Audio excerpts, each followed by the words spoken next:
बचपन से वो नहीं होता, एक घर का बच्चा होता है जिसको कीड़ा होता है हर चीज़ खोलने का, हर चीज़ ठीक करने का। तो मेरे घर में अगर मैकेनिक कोई इलेक्ट्रिशियन आया ना, उसने एक दफ़ा बोर्ड खोल के कुछ चीज़ ठीक किया, अगली दफ़ा उस काम के लिए वो नहीं आता था। मैं खुद ही कर लेता था। And I had a capability of learning technical stuff very quickly. जो मेरे ग्रेजुएट होने के जो कुछ साल थे वो मैं सर्वाइव भी अपनी उस स्किल के बेसिस पे हुआ। जब थीसिस शूट हुआ तो हमारे उस टाइम 12 थीसिस लगे थे और उस 12 थीसिस में से 10 थीसिस मैंने शूट किए थे। 3 फेलोशिप में हमने कोई 50 से ज़्यादा फोटोग्राफर्स ट्रेन किए लोकली, और उसमें मेंटोर्स होते थे हमारे जो उनके साथ 7-8 महीने काम करते थे। वो नेशनल ज्योग्राफिक से, ब्लूमबर्ग से, गवादर से, कोयटा से, सिंध से, कराची से, मतलब हर जगह से स्टूडेंट्स होते थे। तो हर बैच में हम 15 फोटोग्राफर सेलेक्ट करते थे, फिर वो उनको ट्रेन करते थे और फिर हम उनका बॉडी ऑफ वर्क बनता था, उसको फिर हम पब्लिक स्पेस में जाके एग्जिबिट करते थे। तो 2018 में पहली जो मैंने एग्जीबिशन की वो मेट्रो टनल्स के अंदर की। कहानियाँ आपको ओरिजिनल उन लोगों से मिलती हैं जो बहुत बैकवर्ड एरिया से आ रहे होते हैं, बिकॉज उन्होंने ज़िंदगी बहुत डिफरेंट तरीके से एक्सपीरियंस की होती है। जो शहरी कंटेंट बनाने वाला है उसका जो एक्सपोजर है वो डिजिटल है।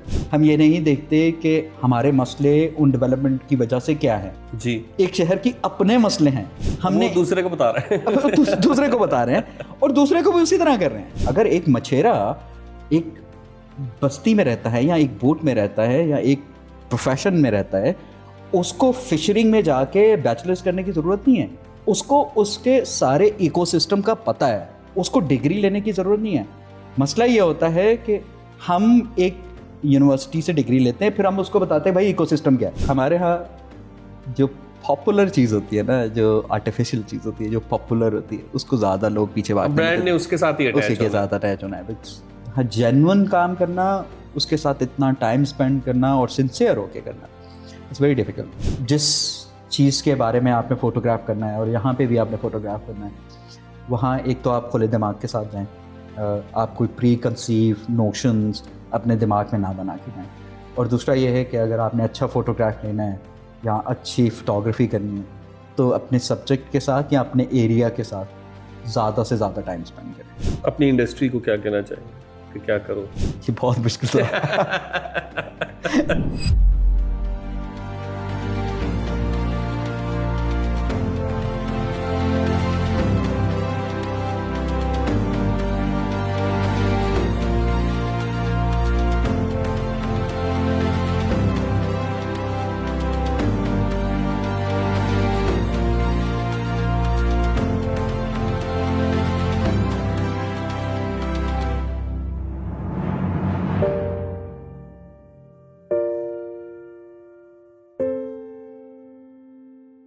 आपसे मेरा पहला तारुफ ये है कि आप एनसीए के फिल्म एंड टीवी का फर्स्ट बैच था उसमें थे, और मैं जब एनसीए आया हूँ तो आप पास आउट हो चुके थे।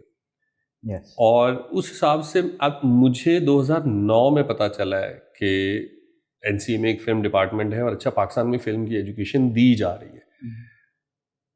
आप ज़ाहिर 2005 में आई थिंक 5 में इनरोल हुए, लेकिन ये चीज़ कब सोची थी कि अच्छा मैंने कैमरा उठाना है और मेरी दुनिया जो है वो ये है? असल में आई think in a certain age आप जब रियलाइज़ करना शुरू करते हैं कि आपने क्या बनना है। मेरा आई थिंक जो सबसे बड़ा गोल था, I wanted to be a painter, because वो जो मेरा टाइम था, एक सर्टेन एज का एक टाइम था, I was living in a desert. मेरा होम टाउन जो है वो उमरकोट है, थरपाकर। तो I started accepting the beauty of desert and then I start looking around it. तो मेरे जहन में हमेशा वो डेजर्ट की जो डिटेल्स होती थी, यहाँ सनसेट है या वो चीज़ें थी, तो वो ज़्यादा अट्रैक्ट करने लगी। तो I wanted to be a painter. तो मैं जब फर्स्ट ईयर एंटर किया तो मैं सिंध यूनिवर्सिटी चला गया एडमिशन फॉर्म लेने, और एडमिशन फॉर्म लिया। मेरा जुड़वा भाई भी है। अच्छा। तो हम साथ गए, उसने कॉमर्स चूज़ किया, मेरे फॉर्म के ऊपर सिर्फ था फाइन आर्ट्स। तो उसने जब सिंध यूनिवर्सिटी के जो क्लर्क था उसने जब लिया, कहता है ये तो वो डिपार्टमेंट है जिसमें किसी को कहीं पे भी एडमिशन नहीं मिलता, वो इसमें जाता है। मैंने कहा यार मैंने तो पेंटर बनना है, because I started to realise that visual is more important to preserve in some way. तो उसी तरह फिर फाइन आर्ट्स में मेरा एडमिशन हुआ फर्स्ट ईयर में, एंड देन अभी क्लासेस स्टार्ट नहीं हुई थी, तो मेरा जो बड़ा भाई है he is a professor there, तो उसने मुझे एक दिन हम खाना खा रहे थे उसी की मेस में, टीचर्स मेस में मैं उनके साथ खाना खा रहा था हॉस्टल में, तो उसने मुझे कहा यार ये फिल्म का स्टार्ट हो रहा है, व्हाई डोंट यू ट्राई। और मुझे एनसीए का कुछ नहीं पता था, हालांकि मुझे फाइन आर्ट्स का शौक था, मगर मुझे इतना पता था कि यार एनसीए कोई जगह है लाहौर में जहाँ पे बहुत कुछ होता है, but I didn't know anything about NCA. तो मैंने कहा अच्छा हाँ ये भी समहाउ जो मैं करना चाहता हूँ विजुअल एक्सपीरियंस या विजुअल को कैप्चर करना, तो उससे अलाइन है। तो बस उसी तरह फिर मैंने उसको एनसीए से अप्लाई किया, फॉर्म शॉर्म लिए और उसको भरा और हो गया। वो जो टाइम था, क्योंकि अभी मैं भी वहीं से पढ़ा हूँ और अब मैं वहाँ पढ़ा भी रहा हूँ, और ये इस वक्त हमारे सेट पे भी 2-3 बच्चे एनसीए के ही एफएम डिपार्टमेंट के हैं। सो मैं इन्हें अक्सर ये कहता हूँ कि मैं वो इमेजरी एक्सप्लेन नहीं कर सकता कि मतलब हम जिस वक्त पढ़ रहे थे और हम जिस तरह इक्विपमेंट को देख के ना वो बस उसकी पूजा नहीं की, बिल्कुल ऐसे, बाकी तकरीबन अगर वो मिल गया है तो हम उसको ऐसे ही ट्रीट करते हैं, ऐसे ही ट्रीट करते हैं बिल्कुल। उसके असल में हमारे साथ तो बहुत बड़ा मसला ये था कि एक तो ये था कि जब हम एनसीए में आए, फॉर एनसीए, क्योंकि एनसीए उस वक्त बहुत छोटी कम्युनिटी थी, एनसीए में आई थिंक जब हमारा बैच था तो 150 ओवरऑल सारे डिपार्टमेंट मिला के 152 स्टूडेंट्स थे। तो हम उन 152 स्टूडेंट्स में जो 16 लोग थे, 17 लोग थे, वो बहुत एलियन थे, बिकॉज एक्सेप्टेंस, क्योंकि बाकी एनसीए को नहीं पता था कि एक नया डिपार्टमेंट खुल चुका हुआ है। और ये शक्लें जब हमसे पूछते थे कि आप कौन से डिपार्टमेंट, हम कहते थे फिल्म एंड टीवी में, तो वो हमें बड़े उस तरह देखते थे। तो वो एक डेफिनेटली एक्सपीरियंस था कि एक एनसीए जैसी कम्युनिटी में जिसकी इतनी बड़ी हिस्ट्री है और वो फैमिली और वो पूरा एक कल्चर था उस ज़माने में, तो उसमें एक नया बैच आना और फिर उसको एक्सपीरियंस करना। पहले वो होता है ना कि जैसे सौतेला बच्चा हो, वो ट्रीटमेंट हमें मिला, केबल वाले तो फलां वाले तो उस तरह के, तो हम सौतेले पहले 6 महीने ट्रीट हुए।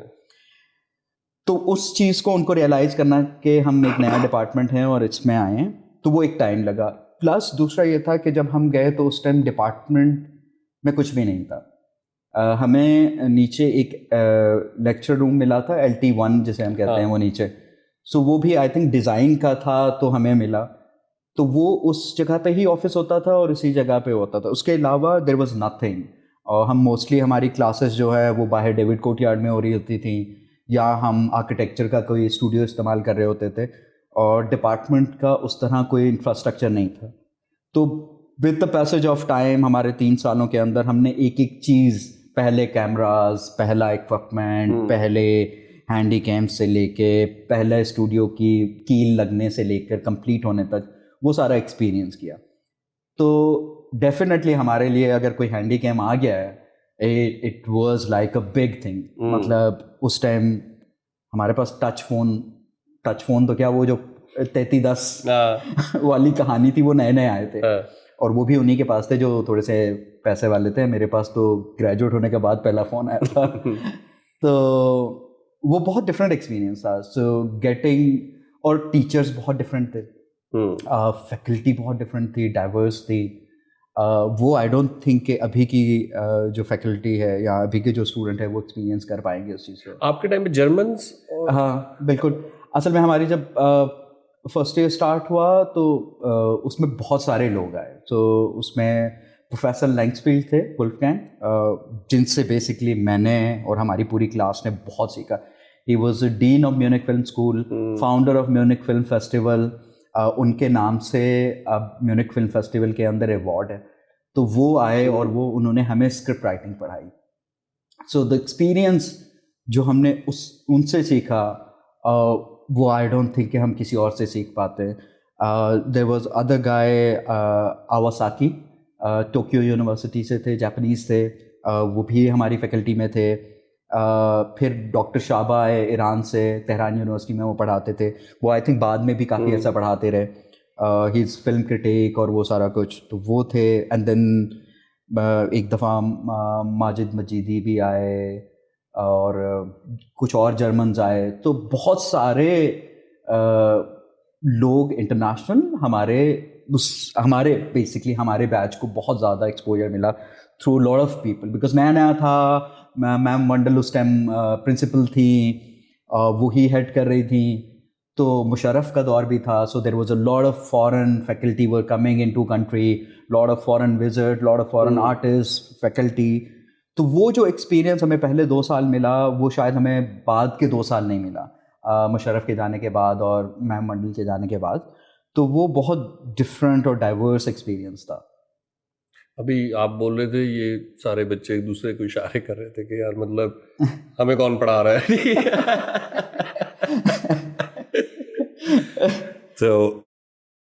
तो वो उस टाइम पे जब आपने ये डिसाइड भी किया और उमरकोट से आप आए, एंड कैमरे के थ्रू, कैमरा कब डिसाइड किया कि मैंने डीओपी बनना है? यार असल में बिकॉज बचपन से वो नहीं होता, एक घर का बच्चा होता है जिसको कीड़ा होता है हर चीज़ खोलने का, हर चीज़ ठीक करने का। तो मेरे घर में अगर मैकेनिक कोई इलेक्ट्रिशियन आया ना, उसने एक दफ़ा बोर्ड खोल के कुछ चीज़ ठीक किया, अगली दफ़ा उस काम के लिए वो नहीं आता था। या मोटर ख़राब हुई है तो उसने अगर मेरे सामने वो मोटर खोली है और वो मोटर दोबारा ख़राब हुई है तो वो नहीं बुलाया जाता था, मैं खुद ही कर लेता था। So I had a capability of learning technical stuff very quickly. During NCA I realized कि एक तो चीज़ ये होती है कि जब बंदा फिल्म स्कूल में आता है तो हर किसी का मेजर मोटिव ये होता है कि वो फिल्म डायरेक्टर बनेगा। मैं इसीलिए पूछना चाह रहा था कि क्योंकि सबकी ख्वाहिश होती है फिल्म डायरेक्टर बनने की। तो मोस्टली लोगों का ये होता है कि वो they focus more on intellectual side, जिसको हम इंटेलेक्चुअल साइड कहते हैं, या हम बहुत ज़्यादा उस थॉट प्रोसेस में जाते हैं, क्योंकि हम क्यों सीखे, हम तो डायरेक्टर बनना चाहते हैं ना, because director job is not to learn camera और learn thing in a depth level, वो सरसरी लेवल पे ठीक है। मगर because for me to survive in the market which at the beginning I realized that I need to have एक skill set, वो either editing है या कैमरा वर्क है। So जो मुझे सर्वाइव भी किया ग्रेजुएट होने के बाद, वो मेरा टेक्निकल साइड था। तो from beginning I focus more on learning technical side. उसमें बहुत ज़्यादा फोकस मैंने कैमरा वर्क, लाइटिंग, कैमरा की डिटेल्स, लेंसेज, वो सारी टेक्निकलिटीज़ जो होती हैं उस पर बहुत ज़्यादा फोकस किया, ताकि जब मैं ग्रेजुएट हूँ तो कोई मुझे डायरेक्टर नहीं लेगा। उस ज़माने में नए नए चैनल्स आना शुरू हुए थे, there was no social media, कोई यूट्यूब नहीं था, कोई कुछ नहीं था। आपके चैनल्स जो थे वो भी बहुत सैचुरेटेड थे, वो नए नए आए थे तो उनकी एक अलग कहानी चल रही थी, और कोई और प्लेटफॉर्म नहीं था कि जहाँ पे आप जाके काम कर सके। तो मैंने कहा कि यार, ना मैं उस उस सर्कल से आया हूँ जिसमें मुझे जानते हैं मेरा चाचा मामा, कोई इंडस्ट्री के अंदर है जो मुझे जॉब दे देगा या मुझे काम दे देगा। तो मैंने कहा यार, इनिशियल सर्वाइवल जो है, मुझे एटलीस्ट मेरा camera work, director of photography वाली साइड इतनी स्ट्रांग होगी कि चल भाई तू डायरेक्टर है, मुझे डीपी ही रख ले। सो अगर हम 17 लोग हैं तो 17 में से आई थिंक 16 लोग डायरेक्टर के तौर पे काम करना चाहेंगे या 15 लोग डायरेक्टर के तौर पे काम करना चाहेंगे। तो मैं अकेला, अगर मैं सिनेमेटोग्राफी के तौर पे या as a director of photography काम करना चाहूँ, तो उनकी जो 10 की प्रपोजिशन है या 15 की, उनमें से 2 लोग तो मेरे से काम करवा ही लेंगे। So that was right also. So जो मेरे ग्रेजुएट होने के जो कुछ साल थे, वो मैं सर्वाइव भी अपनी उस स्किल के बेसिस पे हुआ। जब थीसिस शूट हुआ तो हमारे उस टाइम 12 थीसिस लगे थे, और उस 12 थीसिस में से 10 थीसिस मैंने शूट किए थे। तो जब मेरी ज्यूरी आई तो इमरान बाबर, मेरे पहले जिनके साथ मैंने काम स्टार्ट किया, तो वो मुझे पहला सवाल कहते, मैंने यार 10 तो है, इन्ने सारे थीसिस शूट के मैं किए। तो उसके पीछे एक और रीज़न भी था। उसके रीज़न ये था कि जब हमारा थीसिस ईयर आया तो आई हैड नो, लाइक मेरे पास कोई पैसे नहीं थे थीसिस बनाने के लिए ना। हालांकि उस टाइम थीसिस बनाना कोई महंगा नहीं था, 15-20 हज़ार 30 हज़ार थे, मगर 30 हज़ार 15 हज़ार भी मेरे पास नहीं थे। ठीक है। तो मैंने सबके साथ पैक्ट ये किया कि तुम्हारा थीसिस मैं शूट करूंगा, तुम मेरे थीसिस पे आओगे।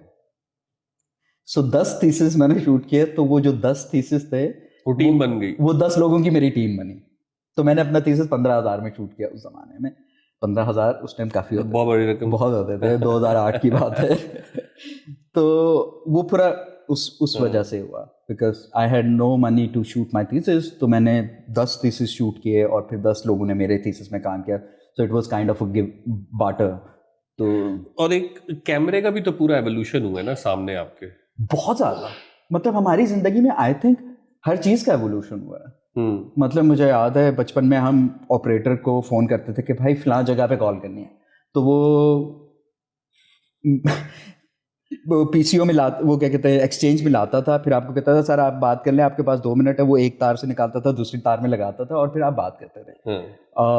टीवी बड़ी मुश्किल से घरों में होता था। मेरे जो प्रिविलेज होते थे, थोड़े अपर मिडिल क्लास होते थे, उनके घरों में टीवी होता था। मुझे याद है पहला टीवी अब्बा ने लिया सोनी का, वो हमने देखा, वीसीआर देखा। और वो पूरा जो है मतलब फेसबुक, ऑकेट, वो पूरा जो पूरी जर्नी है। स्पेसिफिकली कैमरा से, क्योंकि आप सीख भी रहे थे, वो 250 से करते करते एलेक्सा रेड तक। बिल्कुल ऐसे है। आई थिंक एक तो ये था कि जब हम फर्स्ट ईयर में आए, सेकेंड ईयर में जब आए, तब डिजिटल बिल्कुल नया डिजिटल स्टिल का कैमरा आया था। उससे पहले हम माइनर में नेगेटिव फोटोग्राफी कर रहे होते थे, नेगेटिव धो रहे हैं और वो सारा कुछ चल रहा है। तो उसके बाद डिजिटल आया, अच्छा डिजिटल कैमरा आया। दे वर एक्सपेंसिव, फ़ोन में कैमराज नहीं थे। छोटे जो कैमराज थे वो बहुत महंगे थे। हमारी क्लास में एक ही हमारी क्लास फेलो थी जो दुबई से आई थी, उनके पास 5 मेगापिक्सल का कैमरा होता था। हम कहते थे बस यही जिंदगी है। हम वो हमारे पास वो भी नहीं होता था। So from like consumer camera की जो डिमांड पाकिस्तान में स्पेशली, जिस तरह कंप्यूटर देखा यार, मैंने कंप्यूटर डॉस से स्टार्ट किया। मतलब 486 होता था, 486 से भी पहले एक होता था, उसका नाम हम क्या कहते थे उसको मुझे याद नहीं आ रहा। तो हम डॉस पे बैठ के DIR/P/R लिखा करते थे, तो वो ब्लैक में चला करते थे। फिर वो क्या कहते हैं विंडोज आई और वो सारा कुछ हुआ। कैमरा की भी हमने एवोल्यूशन इस तरह देखी। तो DSLR आना शुरू हुए, फिर एक टाइम पे Mark II आ गया भाई, कैनन बला आ गई। बड़े कैमरे हम अफोर्ड नहीं कर पाते थे, मतलब अफोर्ड क्या, वो भी Mark II भी नहीं कर पाते थे। तो ये था कि फिर कॉलेज में PD 250 आए, हैवी। अंदरून में हम डॉक्यूमेंट्रीज उसी पे बना रहे हैं, भाग रहे हैं, वो 15 किलो का कैमरा उठा के, इतना बड़ा। तो बहुत ज़्यादा एवोल्यूशन ना। अब तो मतलब इवन आईफोन, मतलब में आप फिल्म बना सकते हैं। तो it's a huge shift for us. और हमने जो देखा, आई थिंक आजकल की जनरेशन की है जो फिल्म मेकर्स हैं, हम उस वक्त बहुत काम करना चाहते थे। जो एनर्जी होती है ना आपकी पीक, हमारे लिए मसला ये था कि 2,000 रुपये की जो डिजिटल DV थी ना, वो भी खरीदना मसला था। हमारे पास कैमरा रेंटल करना भी मसला था। अब आई थिंक हर किसी के पास फ़ोन है नाउ। वो जो एक्सक्यूज़ होता है ना कि हमारे पास इक्विपमेंट नहीं है, अब वो कहानी ख़त्म हो गई है। हमारे पास तो जेन्युइन वो कहानी थी ना। और जब ग्रेजुएट हुए, रिसेशन आ गया पूरी दुनिया में।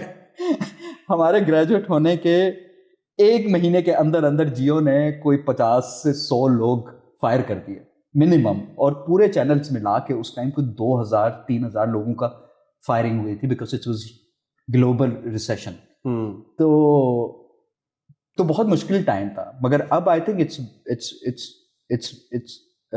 एवरीवेयर। मतलब अब आपके पास अब अगर टेक्नोलॉजिकल या टेक्निकल प्रॉब्लम्स नहीं है, तो फिर हमारी स्टोरी टेलिंग लैग कहाँ कर रही है? आई थिंक देखें, 2 तरह की चीज़ें हैं। एक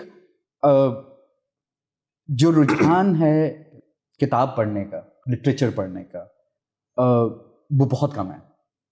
वो बहुत कम हो चुका है, बिकॉज हमारा मसला ये था कि एक तो हमारे पास डिजिटल वो जो नहीं होता था कि हाथ में फ़ोन नहीं था।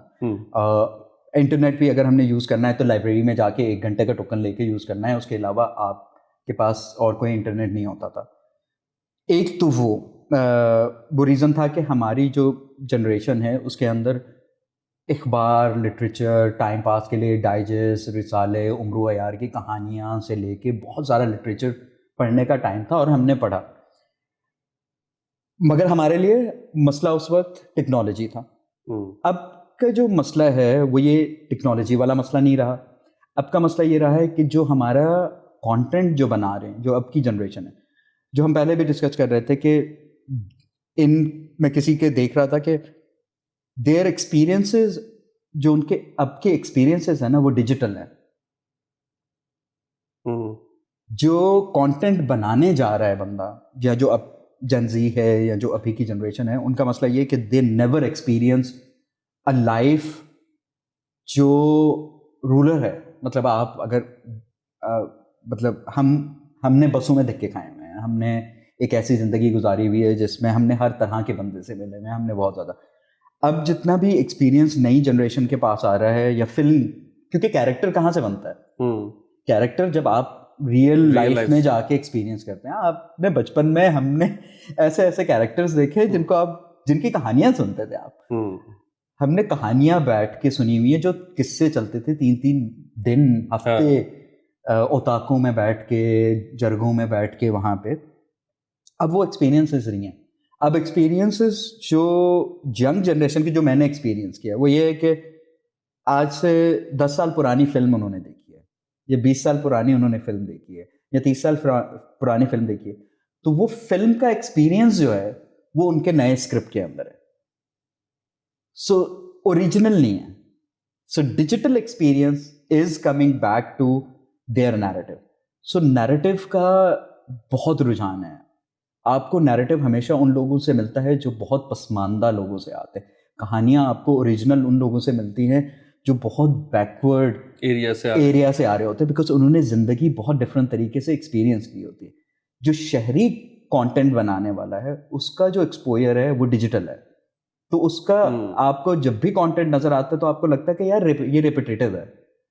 तो ये एक मुझे लगता है कि रीज़न है कि हम बहुत ज़्यादा डिजिटल हो गए हैं, हम बहुत ज़्यादा डिजिटल वर्ल्ड के अंदर चले गए हैं, जो हमें अपना ही एक्सपीरियंस दे रहा है, और उसी एक्सपीरियंस से हम एक नया एक्सपीरियंस या नया कंटेंट बनाने की कोशिश कर रहे हैं। अच्छा, ये बड़ी ना एक इंटरेस्टिंग वो आपकी बात थी, और ये अक्सर हमारे यहाँ डिबेट भी होती रहती है। इसी को हम थोड़ा सा सिनेमा से भी रिलेट करते हैं कि क्योंकि मेरा ये क्वेश्चन है ना, हम ये कहते हैं कि जी फिल्में बिजनेस नहीं कर पाती, हमारे पास सिनेमा स्क्रीन्स का इशू है, कॉस्ट ज़्यादा है, रेवेन्यू कम है, लोगों का रुझान। लेकिन एक जनरल जो ऑडियंस की मैं आपको ओपिनियन बताऊं, बिल्कुल एक जस्ट व्यूअर है, उसका मानना यह है कि हमारी फिल्म कहीं हमें फिल्म नहीं लग रही होती। मतलब कभी हमें वो थोड़ी थोड़ी बॉलीवुड लग रही होती है, थोड़ी थोड़ी ईरानियन लग रही होती है, थोड़ी थोड़ी हॉलीवुड की अटेम्प्ट, मतलब वो सारी चीज़ें लग रही होती है। अच्छा। हम अपनी फिल्म नहीं देख पाते कि जिसको कहें ये हमारी फिल्म है। मैं अक्सर उसकी रीजन भी यही दे रहा होता हूँ। मैं कहता हूँ हाँ, बहुत सारे फिल्म मेकर्स शायद एक्चुअली में जिस सोसाइटी के बारे में बात कर रहे हैं वो सोसाइटी को नहीं जानते। Your take on it? यार आई थिंक, देखें, मुझे लगता है कि कहानियाँ जो हैं, जो रिलेटेबल होती हैं, वो हमेशा ग्राउंड से आती हैं, आपके एक एक्सपीरियंस के थ्रू आती हैं, एज ए पर्सन। पाकिस्तान के अंदर मुझे लगता है कि हम फॉर एग्जांपल इंडिया की भी बात करते हैं कि इंडिया में आपको लगता है कि बहुत ग्राउंडेड कहानियाँ आती हैं। उसका रीज़न ये होता है कि वहाँ पे जो एक इंडस्ट्री में बंदा आता है वो बहुत स्ट्रगल करके आगे आता है, उसकी बहुत डिफरेंट जर्नी होती है to reach a certain point. हमारे यहाँ ऐसा नहीं है। Specially if you want to be a director, it's very few director जिनको आप कहेंगे कि अच्छा यार वो बहुत बेसिक ग्राउंड से आते हैं, मगर मोस्टली इट इज़ हमारी जो सोसाइटी या एक सर्टन क्लास जो है वो एक सर्टन तरीके से काम करती है, तो मोस्टली प्रिविलेज तबके से। जिस तरह हमारा फॉर एग्जांपल हम एडवर्टाइजिंग देखते हैं, तो एडवर्टाइजिंग एजेंसीज में आप देखें, या एडवर्टाइजिंग कॉन्सेप्ट लेवल पे बात करें, या कॉन्सेप्ट जहाँ पे बनते हैं वहाँ पे एक सर्टन बैकग्राउंड के लोग होते हैं, एक सर्टन तबके के लोग होते हैं, एक सर्टन क्लास के लोग होते हैं। आपने भी एक्सपीरियंस किए होंगे, तो उनके एक्सपीरियंसेस बहुत डिफरेंट होते हैं ग्राउंड लेवल के। एक्सपीरियंसेस से, एक्सपीरियंसेस है। सो जो रियल स्टोरीज हैं, हमारी फिल्में या हमारे एड्स या हमारी कंटेंट जो है वो ज़्यादा फेक इसलिए लगता है कि जो लिखने वाले हैं मेजॉरिटी या बनाने वाले हैं वो एक और तबके से बिलीव करते हैं। तो 80% जो हमारी आवाम देखने वाली है वो उस तबके से बिलोंग नहीं करती। उनके वो जो बना रहा है 20% एक तबके से आया हुआ बंदा, वो गलत नहीं बना रहा, मगर मसला वो है कि वो उस 20% के लिए बना रहा है, जो उसका 20% का एक्सपीरियंस है। जो 80% है उसने कभी वो 20% एक्सपीरियंस ही नहीं किया। तो उनके लिए जो कंटेंट बना है वो उनके लिए रेलेवेंट नहीं है, वो सिर्फ उन 20% के लिए। बट ये जो 20% है, तो जब ये कहानी उठा लेते हैं 80% की, कि एक गरीब आदमी को दिखाना है, किसी बच्चे को दिखाना है, किसी इलाके को दिखाना है, वो भी तो हाँ, मगर वो अगर आप उनको उस चीजों में देखें, वो उसी 20% की अक्कासी करता है। मतलब वो जो बच्चा है गरीब, वो आपको गली का गरीब बच्चा नजर नहीं आता। वो बच्चे का एक सर्टन कलर होता है, उस बच्चे ने एक सर्टन टाइप के कपड़े पहने होते हैं, उसका बोलने का तरीका एक सर्टन होता है। वो क्योंकि वो जो 20% का अपना बचपन का एक्सपीरियंस है या उसने जो बच्चे देखे हैं, वो कहता है कि वह इस 80% का है, मगर वो नहीं होता। तो इसीलिए हमें वो बहुत फेक लगता है। So the majority of the content in the films, मसला ये होता है कि हम अगर गरीब की फिल्म बना रहे हैं तो वो गरीब की फिल्म होती नहीं, क्योंकि कभी हमने एक्सपीरियंस ही नहीं किया। मैं एक दफ़ा एक यूनिवर्सिटी चला गया जूरी लेने, मैंने कहा यार उनके फोटोग्राफी के प्रोजेक्ट्स हैं, तो वो हमें वही गरीबों के ऊपर ही फोटोग्राफी हो सकती है। मतलब ऑफ कोर्स आप एक सर्टन तबके से हैं तो आप एक सर्टन जाएंगे ना, आप अंदरून में जाएंगे, आप झुग्गियों में जाएंगे और आप वहाँ पे तस्वीरें खींचेंगे। और वो जब मैंने उनसे पूछा कि यार ये क्या कहानी है, तो वो कहानी जो सुनाने लगे वो उनके पर्सपेक्टिव से थी, क्योंकि उन्होंने उनसे बात ही नहीं की, because they never communicate with each other, because वो क्योंकि आपका सोसाइटी का गैप ही इतना बड़ा है कि आप एक झुग्गी वाले से कैसे बात करेंगे, क्योंकि आपको बात करना ही नहीं आती, क्योंकि आपने कभी एक्सपीरियंस ही नहीं किया। तो फिल्म्स में भी मेजॉरिटी ऑफ द टाइम होता यह है कि स्क्रिप्ट लिखने वाले या प्रोडक्शन करने वाले हमारे यहाँ स्पेशली वो एक सर्टन सोसाइटी से आते हैं। ऊपर से फिर क्लाइंट होता है, प्रोड्यूसर होता है, वो कहता है जी साडा ब्रांड है तो आपने एक सर्टन हद तक गरीब दिखाना है, उससे ज़्यादा गरीब नहीं दिखाना। तो वो आपको फेक लगता है। गरीब का घर बड़ा फिट होता है, बहुत फिट होता है एस्थेटिकली। मतलब मैं टीवी में भी देख, क्योंकि मुझे ना बड़ी अजीब सा लगता है, मैं टीवी का कंटेंट देखता हूँ जब, खुद भी मैं उसका हिस्सा हूँ, जो इशू डिस्कस कर रहे होंगे ना, वो ये होगा कि जैसे मिसाल के तौर पे घर में दूध इतना नहीं आ सकता, अब अखराजात बढ़ गए, बट द किचन डजंट सीम कि यहाँ दूध का इशू होना चाहिए। बिल्कुल ऐसे ही है। आप देखें कहते इस घर में कैसे दूध का इशू है, फिर ये टाइलें कैसे लगी थी, ये फ्रिज, एलसीडी ये सब कैसे आया था। तो वो मजबूरी कि जी थोड़ा सा क्लाइंट या प्रोड्यूसर। तो मैं यही सोच भी रहा था कि मैं आपसे, मैंने मतलब क्वेश्चन अपने ज़हन में आने से पहले इनफैक्ट बनाया था कि कैमरे का एक एवोल्यूशन देखने के बाद, ट्रैवल करने के बाद, सिनेमेटोग्राफी पढ़ने के बाद, पढ़ाने के बाद, और इस काम को बिल्कुल एक like more than 2 decades continue करने के बाद, जब आप सेट पे पहुंचते हो और क्लाइंट आपको कहता है कि नहीं मुझे ऐसा इवन सब कुछ चमका दो, how do you feel at that time? ये जस्ट मनी इज ओके, चलो किचन तो चल रहा है। बहुत सारा काम देखिए पर्सनली अगर मुझसे आप पूछे ना, तो I am not someone who likes to work a lot. मैंने मुझे हमेशा ये लगता है कि आप उतना काम कर रहे हैं जितना आपको चाहिए। तो मैंने सारी ज़िंदगी उतना ही काम किया जितना मुझे ज़रूरत है बिल्स पे करने के लिए। अगर मेरे पास वो 6 महीने के हैं, मैं उससे ज़्यादा नहीं काम करता और ना करना चाहता हूँ, और दुआ करता हूँ कि ना आए, क्योंकि मेरे 6 महीने कंप्लीट हैं। तो मोस्टली आप इस तरह के प्रोजेक्ट्स जो है वो सिर्फ अपने बिल्स के लिए कर रहे होते हैं। तो आप एक दफ़ा कह देंगे क्लाइंट को कि यार ये अच्छा नहीं लग रहा, मतलब ये सही नहीं लग रहा। अगर क्लाइंट कहता है कि यार नहीं, after this obviously not. So it's not that because it's sometimes you think that वो होता है ना कि आप बहुत ज़्यादा हर चीज़ पे आर्ग्यूमेंट करना शुरू कर देते हैं, अगले बंदे ने नहीं समझना। अगर उसने इस चीज़, ये बहुत कॉमन सेंस है ना, वही वो कहते हैं ना कि सबसे ज़्यादा अगर किसी चीज़ की कमी है वो कॉमन सेंस की कमी है। अगर उस बंदे ने इनिशियल लेवल पे या उसके बहुत बोर्ड बनता है, डिस्कशंस होती हैं, आइडियाज़ होता है, अगर वहाँ पे ही उसने उस चीज़ को नहीं एक्सेप्ट किया और उसने एक सर्टन थीस से रखी है, तो वो हार्डली आपकी बात ऑन शूट मानेगा, because they are sold on it, because client is sold on it, production is sold on it, everybody is sold and they are there to shoot it. तो आप एक हद तक कहते हैं और उसके बाद आप कहते हैं कि यार ठीक है, सो बिस्मिल्लाह, जैसे आपकी में so but I don't you think कि हमारी बाकी तो चले फिल्म्स तो आती बहुत कम है, ड्रामा भी हम बीच में साल में कोई 2 एक अच्छे मार ही लेते हैं, एडवर्टाइजिंग भी तो बहुत लैक करते हैं, मतलब Pakistani ads are not even worthy to watch. उसका रीजन वही है जो हमने देखो पहले बात की, हमारे, क्योंकि मैं as a director of photography advertising पिछले कुछ 6-7 सालों से कर रहा हूँ। ज़हीरुद्दीन आई थिंक आपके पास आए थे तो पहला एड भी उन्हीं के साथ किया था, तो he brought me into ads.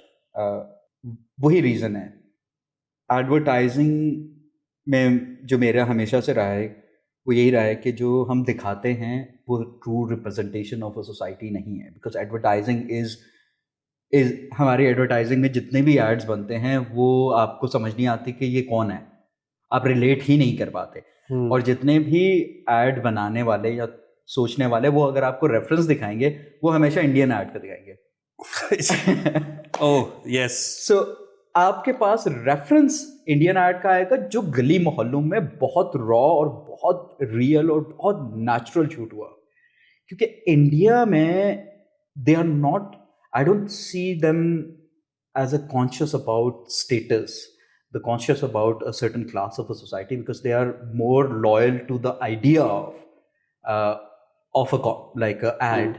वो ad अगर एक certain class में fall करता है वो उसी ही aesthetics के साथ जाएंगे। हमारा मसला ये है कि हमने गरीब दिखाना है मगर वो गरीब दिखना नहीं चाहिए, क्योंकि फिर हमारी प्रोडक्ट थोड़ी वो हो जाएगी। तो हमने गरीब भी ना अपर मिडिल क्लास का दिखाना है, क्योंकि हमने गरीब नहीं दिखाना, तो वो एक अजीब सी कहानी होती है। तो इसलिए जितने भी एड्स हमें नज़र आते हैं, हार्डली कुछ एड्स के वो इररेलेवेंट होते हैं हमारी सोसाइटी के साथ और हम कनेक्ट नहीं कर पाते। जिस तरह के वो कपड़े पहनते हैं, जिस तरह के वो डांस करते हैं, जिस तरह के वो रैप करते हैं, जिस तरह के वो मोबाइल खोला और बच्ची, जूस का डब्बा खोला और बच्चियां आ गई, पता नहीं क्या हो गया, वो पूरी it's a fantasy world. I think it's a fantasy world.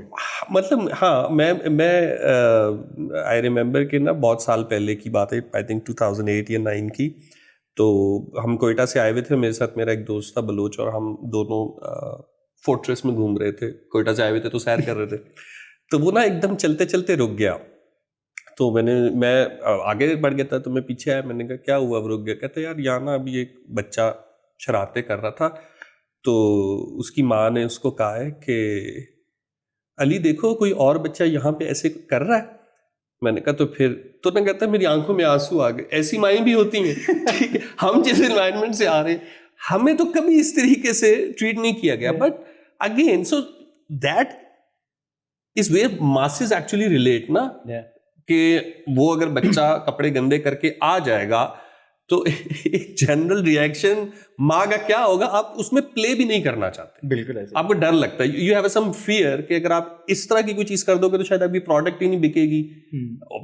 बेचनी भी आपने उसको, अगर आपने सिंधी को, पंजाबी को, पख्तून को बेचनी है तो आप उसके कल्चर में, उसकी लैंग्वेज में या उसके जो एक्चुअल एक्सपीरियंसेस है उसके साथ कनेक्ट कर लोगे, तो इसमें कोई बुराई तो नहीं है ना, वो प्रोडक्ट आपकी फिर भी ले ही लेगा, या शायद ज्यादा आई थिंक उसकी सेलिंग हो जाए। असल में वही वाला ना, जो बेसिक एडवर्टाइजिंग की जो कोर है वो वही है कि you need to sell your product and make people idealize about your product. तो वो ये होता है कि आप हमेशा जिस तबके के लिए एडवर्टाइजिंग बनाते हैं उस तबके को नहीं शूट करते। हमारे यहाँ स्पेशली, या ग्लोबली भी एक सर्टन पॉइंट पे ये हुआ कि आपने अगर एक तबके के लिए फिल्म बनाई है, जिस तरह होता है ना कि वो तुमने देखा भी होगा यार कि अपर मिडिल क्लास को देखता है, अपर मिडिल क्लास रिच को देखता है, वो अल्ट्रा रिच को देखता है, वो अल्ट्रा रिच को देखता है। तो मुझे लगता है कि हमारे यहाँ जो चीज़ होती है वो यही होता है कि आपने लोअर मिडिल क्लास को वो दिखाना है जो वो ड्रीम करता है, कूल बनाना है। कूल तो उसकी क्लास का तो नहीं हो सकता, कूल उससे ऊपर वाली क्लास का होगा, तो वो जितना जूस पकड़ता है या वो जितना बोतल पकड़ता है। डोंट यू थिंक मतलब वो भी काफी कूल है? बिल्कुल है, शायद ज्यादा कूल है, मगर हमारा मसला ये है कि हमारी एडवर्टाइजिंग या हमारी जो क्रिएटिव इंडस्ट्री है वहां पे वो 20% है जो वो समझते हैं कि वो कूल है। बिकॉज उन इंडिया में जो कहानी हम बात करते हैं, जिसको हमेशा हम कंपेयर करते हैं, एक बंदा ने वो रेडी वाली लाइफ गुजारी हुई है, उसने वो कंपाउंड में रहना, वो झुग्गियों में रहना, वो स्ट्रगल करके दफ्तर पहुंचना, वहाँ पे कोई हमारी प्रिविलेज जिस तरह हम जिंदगी गुजारते हैं वो वहाँ के लोग नहीं गुजारते। बॉम्बे में मेरा दोस्त है बॉम्बे में, ही इज़ अ प्रोड्यूसर डायरेक्टर, वो अपनी कंपनी एडवर्टाइजिंग चलाता है। हम हमेशा बात होती है, their life experiences is very different. हमारे यहाँ मतलब बॉम्बे की बस ट्रेनों में धक्के खा के पहुँच के आपने ऑफिस जाना है लंच बॉक्स के साथ, हमारे यहाँ कौन आता है, हमारे यहाँ तो पिज्ज़ा ऑर्डर होता है। तो वो जो लाइफ का एक्सपीरियंस है ना वहाँ की और यहाँ की, वो बहुत डिफरेंट है। That's why they have a depth in their content. बहुत ज़्यादा। वो नहीं शर्माते टू ओन देयर रॉनेस। ये भी एक मेन रीजन। हमारा मसला ये है कि हम चौधरी हैं, हम एक सर्टन स्टाइल से प्रेजेंट करना चाहते हैं अपने आप को। वो आप आजकल यूट्यूब पे देख लें, वो आप टिकटॉक पे देख लें, आप इन सोशल मीडिया पे देख लें, हर बंदे ने एक सर्टन पर्सनालिटी। यार 2 phone is the biggest example. मतलब एक आईफोन होगा, आपने कोई और फोन लिया होगा, क्योंकि आपके लिए वो iPhone is a status symbol. मतलब पूरी दुनिया में 2 फोन कौन रखता है सिर्फ एक को वाईफाई देने के लिए? मतलब हमारी सोसाइटी का वहां से अंदाजा लगता है ना, मतलब हाउ कॉम्प्लेक्स दे आर। तो उनका पर्सोना के बारे में या अपने परसेप्शन, किसी के लिए परसेप्शन बनाने के लिए वो कितना इंपॉर्टेंट है कि मेरे पास आईफोन होना नॉन पीटीए जेल, वो क्या जेवी वाला मतलब होना जरूरी है, आईफोन होना जरूरी है, but he is not comfortable with a normal phone because उससे क्वेश्चन करेंगे। और यही होता है कि लोग भी आपको उसी तरह जज करते हैं, क्योंकि ओ इसके पास फोन कौन सा है, and then they talk to you in a different way. हम ये क्यों कहते हैं कि यार पॉलिटिशियंस लैंड क्रूजर में फिरते हैं, अगर वो चिंची में जाएंगे या मोटरसाइकिल पे जाएंगे, definitely not gonna respect them, no one is gonna. वो बन चुका हुआ हमारी सोसाइटी में, जो हिपोक्रेसी है वो बहुत लेवल पे है। तो वो करते, जितने भी बिल्डर्स हैं ये चीजें हैं, वो V8 में घूमते हैं, क्योंकि उनको पता है घर खरीदने वाला अगर मैं V8 से नहीं उतर के बेचूंगा वो मुझसे घर नहीं खरीदेगा। तो हमारी सोसाइटी के अंदर बहुत कॉन्ट्रोडक्शन है, मतलब उसकी जिंदगी में बहुत है। तो यही चीज हमें हर क्रिएटिव स्टेज पे मिलती है। एग्जैक्टली। तो ये वो नहीं है कि ये सिर्फ फोन तक महदूद है या वो गाड़ी या पराडो या उस तक महदूद है, वो हमारे क्रिएटिव के अंदर भी है, वो क्रिएटिव प्रोसेस के अंदर है, वो हमारे क्रिएटिव इंटेलेक्चुअल उसमें भी है, मतलब इंटेलेक्चुअल तबके में भी है। There is a hypocrisy. Certain things are good when they are benefiting it, certain things are not good when they are not benefiting it. तो वो हमारी पूरी सोसाइटी, वही मैं कहते हैं कि मुझे एक दोस्त पूछता कि यार चेंज कैसे आएगा यहाँ हमारे मुल्क में, ये इलेक्शन कैसे सही होगा, या हम कैसे वो बनेंगे। मैंने कहा देखो हम मॉरली करप्ट हैं, और फ्रॉम द बॉटम। मतलब अगर रेडी वाले को पता है कि ये प्यार, आप जाए ना, मैं मॉडल टाउन में रहता हूँ, मॉडल टाउन में केला 150 रुपए से आज तक कम नहीं हुआ।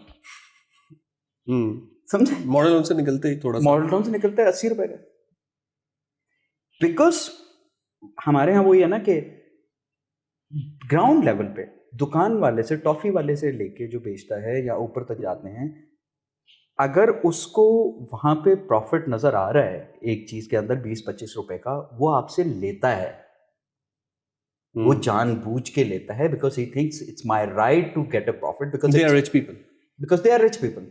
सो हमारी जो मॉरल करप्शन है, ये जो हमारी वो मॉरल करप्शन, वो हमारी बेसिक से शुरू हो जाती है, और वो फिर आप कभी भी किसी गलत के लिए स्टैंड नहीं ले सकते, क्योंकि आप मॉरली करप्ट हैं। हाँ, मतलब खुद अगर मुझे पता है कि बेसिकली इसी सिस्टम से मेरा फायदा हो रहा है, मैं उसके अगेंस्ट क्यों जाऊंगा। और दूसरा, आप तब खड़े होंगे ना करप्शन के अगेंस्ट। बहुत सारे रेवोल्यूशंस आते हैं, आप कहते हैं फलां जगह वो हो गया, जेंजी निकल गए, वो निकल गए, वो हो गया। वहाँ पे क्या होता है, वहाँ पे जो सोसाइटीज होती है वो मॉरली करप्ट नहीं होती। Morally at least you stand with something on a ground. जब आप किसी मॉरल पे स्टैंड करते हैं किसी चीज़ पे, और आप खुद उस करप्ट नहीं होते, तो आप किसी और के लिए भी स्टैंड कर लेंगे। जब आपको पता है कि यार मैंने 2 रुपए वाली चीज़ 10 रुपए की बेची है, तो आप क्यों स्टैंड करेंगे? आप कहते हैं अगले ने भी जायज़ ही किया, जायज़ ही, अगर वो मेरे से भी मुझे भी लूट के ले गए तो ठीक है, जायज़ ही है। तो बहुत सारी चीज़ें बड़ी डिफरेंट हैं। मतलब हमारे यहाँ, आई डोंट नो, सब तो नहीं होता होगा, मगर फिर भी मुझे लगता है कि जिन सोसाइटीज़ में मॉरल पे, मुझे लगता है कि हमसे पहले वाली जो जनरेशन थी, स्पेशली हमसे भी पहले वाली, दे वर मॉरली वेरी स्ट्रॉन्ग। मतलब हम उनके मॉरल्स के ऊपर कभी नहीं पहुंच सकते। मतलब उनको हम नहीं कम्पीट कर सकते, हमारी अगली जनरेशन क्या करेगी। मतलब वो इतने वो थे, मतलब आई टचिंग माय फादर, लोग वो बहुत डिफरेंट। इसी वजह से उस वक्त एक सर्टन बैलेंस था सोसाइटी के अंदर। आपको लोग डंडे खाते हुए जाओलक के अगेंस्ट, डिक्टेटरशिप के अगेंस्ट डंडे खाते हुए, कोड़े खाते हुए नज़र आते थे, बिकॉज उस वक्त तक भी एक सोसाइटी के अंदर मॉरल जो आपकी वो थी।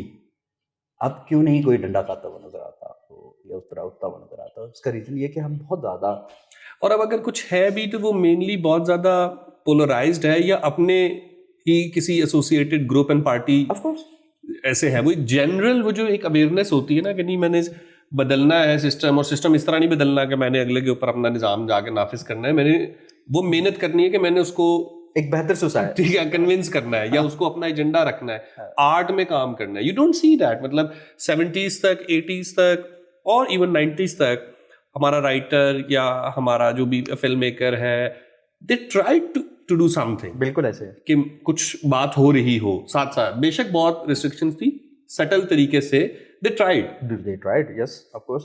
अब जरा थोड़ा सा, अब तो बस वही है, जहाँ पे जिसका सीन स्टार्ट है, प्रॉफिट आ रहा है, बैलेंस आ रहा है, दोनों थोड़ा सा साइड हो जाता है, चलता रहता है। अच्छा, एक और चीज़ ना, अभी आप बात भी कर रहे थे रियल लाइफ और एक्सपीरियंस की। हम ना फर्स्ट ईयर में हमें डॉक्यूमेंट्री बनानी थी जुग्गी वालों पे। उस वक्त जो आपने कहा भी यही होता था, कैमरा उठाओ और निकल जाओ। तो मैं पहले दिन रैकी करने गया, तो वहाँ मैंने एक बंदे से बातें पूछी, तो उसने कहा कि जी हम तो सुबह ना ऐसे बस दिन निकलते ही काम पे चले जाते हैं, और ये होता है और वो होता है, और ऐसे ऐसे। उसने मुझे सारा इंटरव्यू दिया, मैं वापस आ गया। तो मैंने आके, हमारी टीचर थी शाहपारा, मैंने उनको बताया, मैंने कहा वो ना ऐसे ऐसे निकल जाते हैं सुबह सुबह, और फिर शाम को आते हैं, तो फिर हम कहीं दोपहर में उनको पकड़ेंगे और इंटरव्यू करेंगे।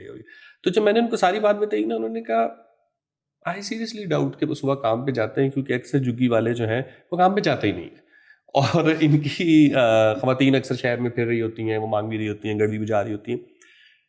बट अच्छी बात ये थी कि उन्होंने मुझे ये नहीं कहा कि बस ये झूठ बोल रही है। उन्होंने कहा तुम ऐसा करो, सुबह फजर पे जाके ना ज़रा खुद चेक करो। तो हम यहाँ वो सब्जादार के पास ना, हम रात के 3-4 बजे गाड़ी ले जाके, हम 3 बंदे एमसीए के, हम बैठ गए, और हम अब वेट कर रहे हैं कि जब सुबह होगी और ये लोग काम पे निकलेंगे, सुबह होगी और ये लोग काम पे निकलेंगे।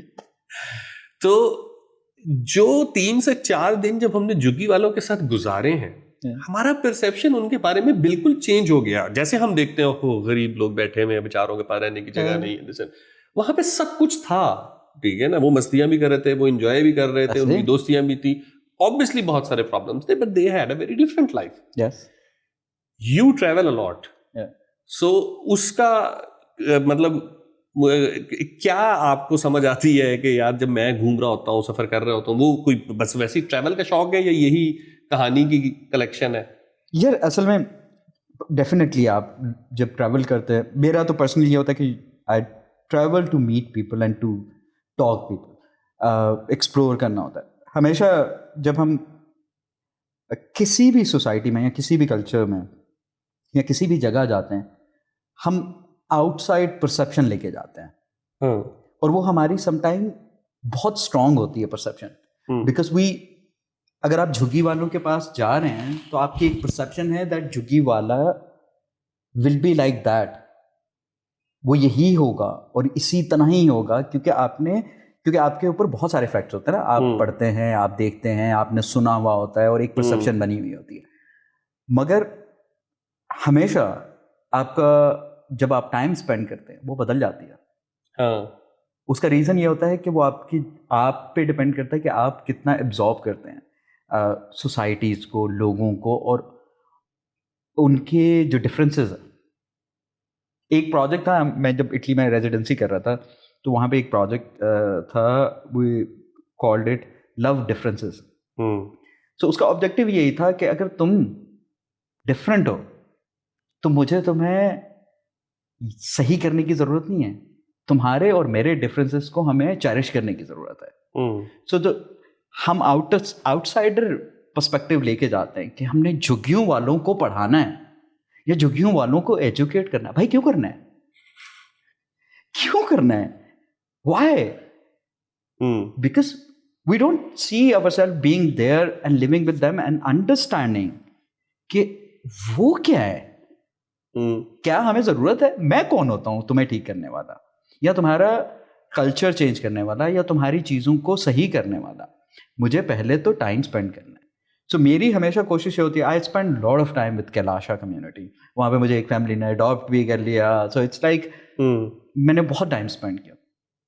तो उसका रीज़न ये है कि आप जाएं और खुले दिमाग के साथ जाएं। किसी भी, आप बलूचिस्तान जा रहे हैं, आप सिंध जा रहे हैं, आप इवन पंजाब में जा रहे हैं, आप झुग्गियों वालों के पास जा रहे हैं, या आप किसी के पास भी जा रहे हैं, किसी भी जगह पे जब आप ट्रैवल करते हैं तो you should be open to absorb कि वो है क्या, उसको अंडरस्टैंड करें, and then the life will be different. So from Umerkot to up north सारा खुद ही घूमे? सारा खुद ही, बाइक, गाड़ी, पैदल, रिक्शा, हिचहाइकिंग। मैंने तो पूरा वेस्टर्न यूरोप पे हिचहाइकिंग पे किया। अच्छा। सो वेस्टर्न यूरोप पे भी हम आएंगे, लेकिन यहाँ पे जो आप नॉर्थ में, एक तो कैलाश हो गया ना, वहाँ तो उन्होंने आपको तो अडॉप्ट ही कर लिया। उसके अलावा कौन सी साइट्स इंटरेस्टिंग रही? यार मेरा एक और ट्रिप था बरोगल का। बरोगल वाखान कॉरिडोर के साथ आता है, और आप उसके साथ जाएं तो बरोगल यहाँ से जाके इस तरह चाइना के साथ कनेक्ट होता है। सो उसके साथ वाखान कॉरिडोर है, जिसको हम कहते हैं कि सेंट्रल एशिया का जो है वो शॉर्टेस्ट है, 12 किलोमीटर का एक स्ट्रिप है। तो उसके साथ मैंने एक दफ़ा ट्रैवल किया था। वकील लोग रहते हैं वहाँ पे, तो वहाँ पे सब समर्स में जाया करते थे।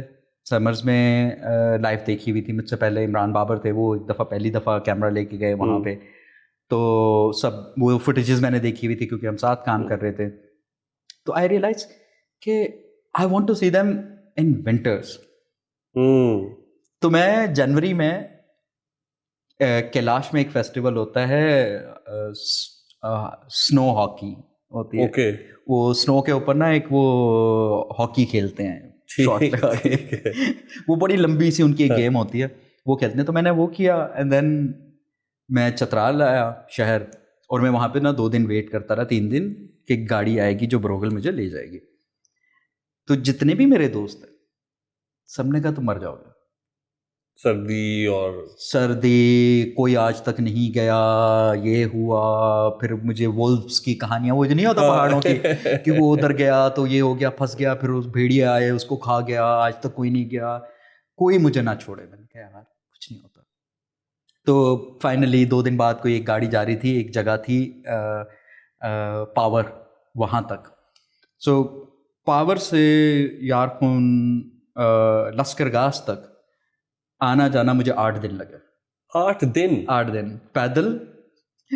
ओके। बर्फ में, बीच में मेरे पास साथ गाइड भी था, अकेला, वापसी पे भी अकेला। I walked 8 days। उसमें खैर मेरे ये सब कुछ जल गए थे और सारा कुछ। उसमें मैं होता था कि वहाँ पे लोकल वकी कम्युनिटी होती थी, उनका मेहमान खाना होता था, उसमें मैं जाके पहुँचता था, उनके पास बॉयल्ड आलू होते थे और वो मुझे देते थे, मैं खाता था। उसके बाद कोई 8-10 रजाइयाँ रखते थे मेरे पे, मैं सो जाता था क्योंकि -20, -21 उस तरह का वो था। तो टिल एंड इट टुक मी आना जाना 8 दिन, और वो मेरे लिए बहुत मज़ेदार एक्सपीरियंस था, क्योंकि वहाँ के लोग भी उन्होंने भी कभी कोई एक बंदा डायरी लेकर आ गया कि यार अंग्रेज़ों के बाद हमारे पास मेरी ज़िंदगी में कोई विंटर्स में नहीं आया। तो उन्होंने फिर मेरा नाम लिखा, इट वाज 2013।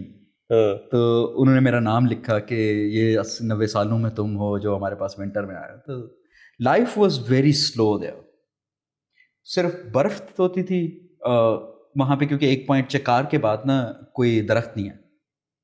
तो वहाँ पे कोई सिर्फ एक घास होती है, मगर वो विंटर्स में भी 7-7 फुट 8-8 फुट बर्फ के अंदर चली जाती है। तो सिर्फ प्लेटो है और वहाँ पे लोगों के दूर दूर घर है। तो वो बैठा बस देखते रहते हैं, कुछ नहीं करते। तो मैंने कहा आप क्या करते हैं? कहता है मैं पहले इधर देखता हूँ फिर मैं जब थक जाता हूँ तो इधर देखता हूँ। मैंने कहा फिर कहता मैं सीधा देखता हूँ। उसने लिटरली मुझे ये कहा, क्योंकि वहाँ पे कुछ नहीं है, बिकॉज आप गर्मियों में एक घास होती है वो काट के सर्दियों के लिए रख देते हैं, और उसके अलावा विंटर्स में उस ज़माने में कुछ नहीं होता था, ना टीवी थी, ना कुछ था, ना सोलर था, ना कुछ था, और वहाँ पे ना जानवर होता है ना कुछ होता है, सिर्फ बर्फ़ होती है, और वो बस यही बैठ के करते हैं। सो वो जो एक्सपीरियंस था मेरा 8 दिन का विंटर्स में पहली दफ़ा जाना, वो बहुत मज़े का। बाकी definitely I love Balochistan, it's beautiful, one of my favourite, because beautiful landscape, beautiful people. Sindh, ऊपर हुंजा, स्कर्दू, ये definitely these are the places. Coastal वाली साइड पे आपने मुझे एक दफा बताया था आप फंस भी गए थे ना? यस, पानी भी नहीं था, कुछ भी नहीं था। वो इंटरेस्टिंग था, वो 2010-11 की बात है। तो वो इस तरह था कि देयर वाज अ प्रोड्यूसर, उसने मुझे कहा कि आप अगर एक स्टोरी लिखते हैं तो मैं I will produce your film. मेरी फिल्म बलूचिस्तान के ऊपर थी, सारबान। तो बलूचिस्तान के ऊपर थी। तो मैं लाहौर में जब था तो लाहौर मुझे इंस्पायर नहीं करता honestly, in terms of, because it's Lahore has a lot of monotonous environment. यहाँ पे लैंग्वेज मोनोटोनस है, लोगों को कल्चरल वो मोनोटोनस है, मतलब हर किसी का बंदे का अपना होता है। कुछ लोगों को लाहौर बहुत फैसिनेट करता है, मगर मेरे पर्सनली मुझे क्रिएटिवली बहुत ज़्यादा फैसिनेट नहीं करता। हाँ, for living it's beautiful city, for piece, living, reading books and everything. Karachi मुझे बहुत इंस्पायर करता है, बिकॉज वहाँ पे आपको 15 किस्म की लैंग्वेजेस मिलेंगी, बैठने का, बोलने का तरीका, कल्चरल डिफरेंसेस। मोटरसाइकिल में भी ना आपको कैरेक्टर नजर आएगा, नो डाउट। बहुत इंस्पिरेशन है उसकी गलियों में, उसकी गंदी बिल्डिंग्स में, उसकी वो सी व्यू में। वो जो एक पूरा क्रस्ट है ना, वो जो क्रंच है, उसके अंदर एक बहुत गहरी, मुझे लगता है कि बहुत कुछ है देखने। उस पूरे केओस के अंदर ना there is stories, every face has a story, there is struggle, there is lot going on. Karachi के किसी भी बंदे से आप बात करोगे ना, वो उसकी कहानी होगी। There is a lot of migration, lot of culture, Pathan, Sindhi, Balochi, everything is there. तो मैं मूव कर गया फाइनली कराची। मैंने कहा यार मैं फिल्म जो है अपनी कराची में बैठ के लिखूंगा। मैं 1 साल रहा, मैंने कुछ नहीं किया, सिर्फ वो उसी के बारे में, फिल्म के ऊपर ही लिखता रहा। तो मेरे कुछ दोस्त तो उन्होंने कहा कि यार तेरे साथ ट्रिप करना है। मैंने कहा यार रहने दो मेरे साथ। कहते नहीं तुम हमेशा बहुत अच्छी जगहों पे जाते हो, बहुत डिफरेंट जगहों पे जाते हो, तो हमने तुम्हारी जगह। मैंने कहा यार मैंने सुना है कोस्टल हाईवे पे मड वॉल्केनोस है। तो उन्होंने कहा हमने मड वॉल्केनोस देखे। मैंने कहा मैंने भी नहीं देखे हुए। तो हमने पता कराते कराते कराते हम हिंगोल मड वॉल्केनोस पहुंच गए। अब वो हम सुबह निकले, पहुंचे तो दोपहर का टाइम हो गया। तो जब हम मड वॉल्केनोस के ऊपर थे तो हमें वहाँ से दूर कोस्ट नज़र आई। तो हमारे पास कार थी, सुबह के टाइम तो पता नहीं बारिश थी थोड़ी सी, तो उसकी वजह से वो रेत वो थी। तो उन्होंने कहा यार बीच पे जाते हैं। मैंने कहा हाँ बीच पे जाते हैं, शाम के टाइम यहाँ पे क्रॉस लाइट आएगी, ये तो मड वॉल्केनो की क्रैक्स और वो सारी चीज़ें। थोड़ा सिनेमेटोग्राफी जो है वो तस्वीरें अच्छी आएंगी। हाँ। उस टाइम मड वोल्केनोस वो नॉट सोशल मीडिया पे फेमस, सो मेरी जो तस्वीर थी मड वोल्केनो की, it got really made it famous mud volcano की जगह ना। इट वाज वो सदियों से वहाँ पे वो जो फेस्टिवल होता है हिंदू पिलग्रिमेज है वो होती रही है, मगर इट वाज नॉट, क्योंकि सोशल मीडिया उस तरह नहीं था। तो हमने कहा चलो ठीक है, हम गाड़ी में बैठे और हम बीच की तरफ चल पड़े। तो इतना पैच था, मेरे दोस्त ने गाड़ी क्रॉस की, उसने कहा यार आगे रेत ज़्यादा है, फंस जाएंगे, वापस कर लेते हैं क्योंकि पीछे पक्का है। हमने वापस की, गाड़ी फंस गई। और उस हम 10-11 बजे फंसे और जुलाई का महीना, लू चल रही और फंस गए। हमारे पास, हमने रास्ते में ना 4 पानी की बोतलें तो मेरे दोस्तों ने कहा पानी पियेंगे, मैंने कहा नहीं नहीं हम तो पानी नहीं पियेंगे। तो हम गाड़ी में बैठे, 2 पानी की बोतलें वहीं पे खत्म हो गई। एक पानी की बोतल मेरे दोस्त का मड वोल्केनो के अंदर पानी उसमें कीचड़ में आ गया, तो एक पानी की बोतल उसमें ज़ाया हो गई। एक पानी की बोतल बची जो हमने पी पी के वो भी खत्म कर दी। अब हम वहाँ पे कोई 2 घंटे फंसे रहे, गाड़ी फंसी हुई है, हम धक्के लगा रहे हैं, हम खींच रहे हैं, निकल रही है, लू चल रही है और दोपहर 12 बज गए हैं, टेम्परेचर 48-49 पे चला गया है। एंड देन हम सब डिहाइड्रेटेड लाइक हो चुके हुए हैं, हम सब प्यास से मर रहे हैं। हमने रेडिएटर खोला तो उसमें कूलेंट डला होता वो पानी भी नहीं वो भी पानी नहीं यूज हो सकता। तो फाइनली आई सेड कि अच्छा यार तुम लोग यहाँ बैठो, हम 4 लोग थे। तो 2 ने कहा हम गाड़ी में बैठते हैं, मैंने कहा मेरा ट्रैकिंग का एक्सपीरियंस है तो I can navigate through desert, और एटलीस्ट मुझे ये है कि हम डेजर्ट क्रॉस करेंगे तो डेजर्ट के अंदर से कोस्टल हाईवे क्रॉस करते हैं तो हम वहाँ से कोई मदद ले लेंगे। तो हम वहाँ से निकले, तो मेरा एक दोस्त था, उसने कहा मैं तुम्हारे साथ जाऊँगा, अकेला नहीं जाना। मैंने कहा अच्छा, तो कहता कितना टाइम लगेगा? मैंने कहा यार 2 घंटे तो लग ही जाएंगे क्रॉस करते हुए कोस्टल हाईवे पे। उसने कहा चलो मैं भी चलता हूँ। हम निकले, अब प्यास से नरे में हम पूरा, वो मेरे पास एक वो था उस पर लिए हुए हम वॉक कर रहे हैं। आधा घंटा तो हमें वापस मड वोल्केनो लग गया। और वो मुझसे पूछ रहा है कब पहुंचेंगे, तो मैं यूं एक डेजर्ट का ड्यून देखता था, मैंने कहा ये ड्यून जब क्रॉस करेंगे ना तो इसके बाद हाँ आ जाएगा। अब वो पूरी कांस्टेंट शाम 4 बजे तक, 12 बजे से 4 बजे तक एक स्ट्रगल थी। और उसमें हमने मैंने वो वहाँ पे जार होती है एक, उसके पत्ते तोड़े, वो चूसे, घोंसले में से अंडे ढूंढे, वो नहीं मिले। अब वो मेरा दोस्त और हम दोनों वॉक कर रहे हैं, प्यास से हम पागल हैं, हिलुसिनेशंस हो रही हैं। वो मुझे बार बार कह रहा है वो देख वो वहाँ से गांव वाले हैं। मैं कह रहा हूँ कोई गांव वाला नहीं है। नहीं नहीं तुम्हें गांव वाले नज़र नहीं आ रहे। मैंने कहा नहीं आ रहे, वो आवाज़ें आ रही हैं। इट वाज मतलब वो मेरे ज़िंदगी का, हालांकि मैं बलूचिस्तान में भी ना, नोशकी में भी एक दफ़ा डेजर्ट में फंसा हूँ, मगर ये वाला वाहिद ट्रिप था जिसमें मुझे लगा कि मैं आज मर जाऊंगा, मतलब कोई मुझे नहीं देखेगा और मैं इधर डेजर्ट में, मेरे ऊपर ये मिट्टी जो तेज़ उड़ रही है ये हो जाएगी यार, and I will die. I was 100% sure. और हम जाते जा रहे हैं और 4-5 बज गए हैं, सनसेट के करीब टाइम आ गया। तो मेरी बिल्कुल अब बस हो गई ना, और वो भी मुझे गालियाँ दे रहा था कि कहाँ पहुँचाएगी। तो मैंने उसको कहा, मैंने कहा यार ये लास्ट ड्यून है, अगर इसको हमने क्रॉस करने के बाद अगर हमें मड वोल्केनो वो क्या कहते हैं कोस्टल हाईवे नज़र आ गया तो हम आगे वॉक करेंगे, उस पर जाएंगे, अगर नहीं आया तो हम रुक जाएंगे। रात को जब गाड़ियाँ डेजर्ट क्रॉस करती हैं तो उसकी रोशनी होगी तो हम उसके हिसाब से फॉलो करने, क्योंकि अब तो वो नहीं है, मुझे डिहाइड्रेशन हो चुकी थी, मुझे शिवरिंग हो रही थी, मेरी बॉडी सुरख हो चुकी हुई थी। मतलब मुझे उस टाइम कोई कहता ना कि एक घूंट पानी ले लो और इसको मार दो, मैं मार देता ये वाली सिचुएशन, बिकॉज आपको जिंदगी में किसी चीज़ की रियलाइजेशन, मुझे उस टाइम पता चला कि पानी का एक घूंट क्या चीज़ है, मतलब कुछ भी कर सकता है वरना उसके लिए। तो हम स्लोली मर के ये ड्यून पे चढ़ रहे हैं, और जैसे ड्यून के ऊपर चढ़े तो हमारे कोई आधा किलोमीटर दूर कोस्टल हाईवे, और वहाँ पे एक ट्रक जा रहा है। और याद है एक पेप्सी की ठंडी बोतल की यूं तस्वीर लगी हुई है और एडवर्टाइजिंग आई थी, वो लगी हुई है और वो ट्रक जा रहा है, और मैंने और उस दोस्त ने कुछ नहीं देखा, झाड़ियों में से गिर रहे हैं और चीखे मार रहे हैं और भाग रहे हैं। उस ट्रक वाले ने और स्पीड बनाई कि ये मुझे लूटने आ गए, क्योंकि वहां पे कोई नहीं होता था उस जमाने में।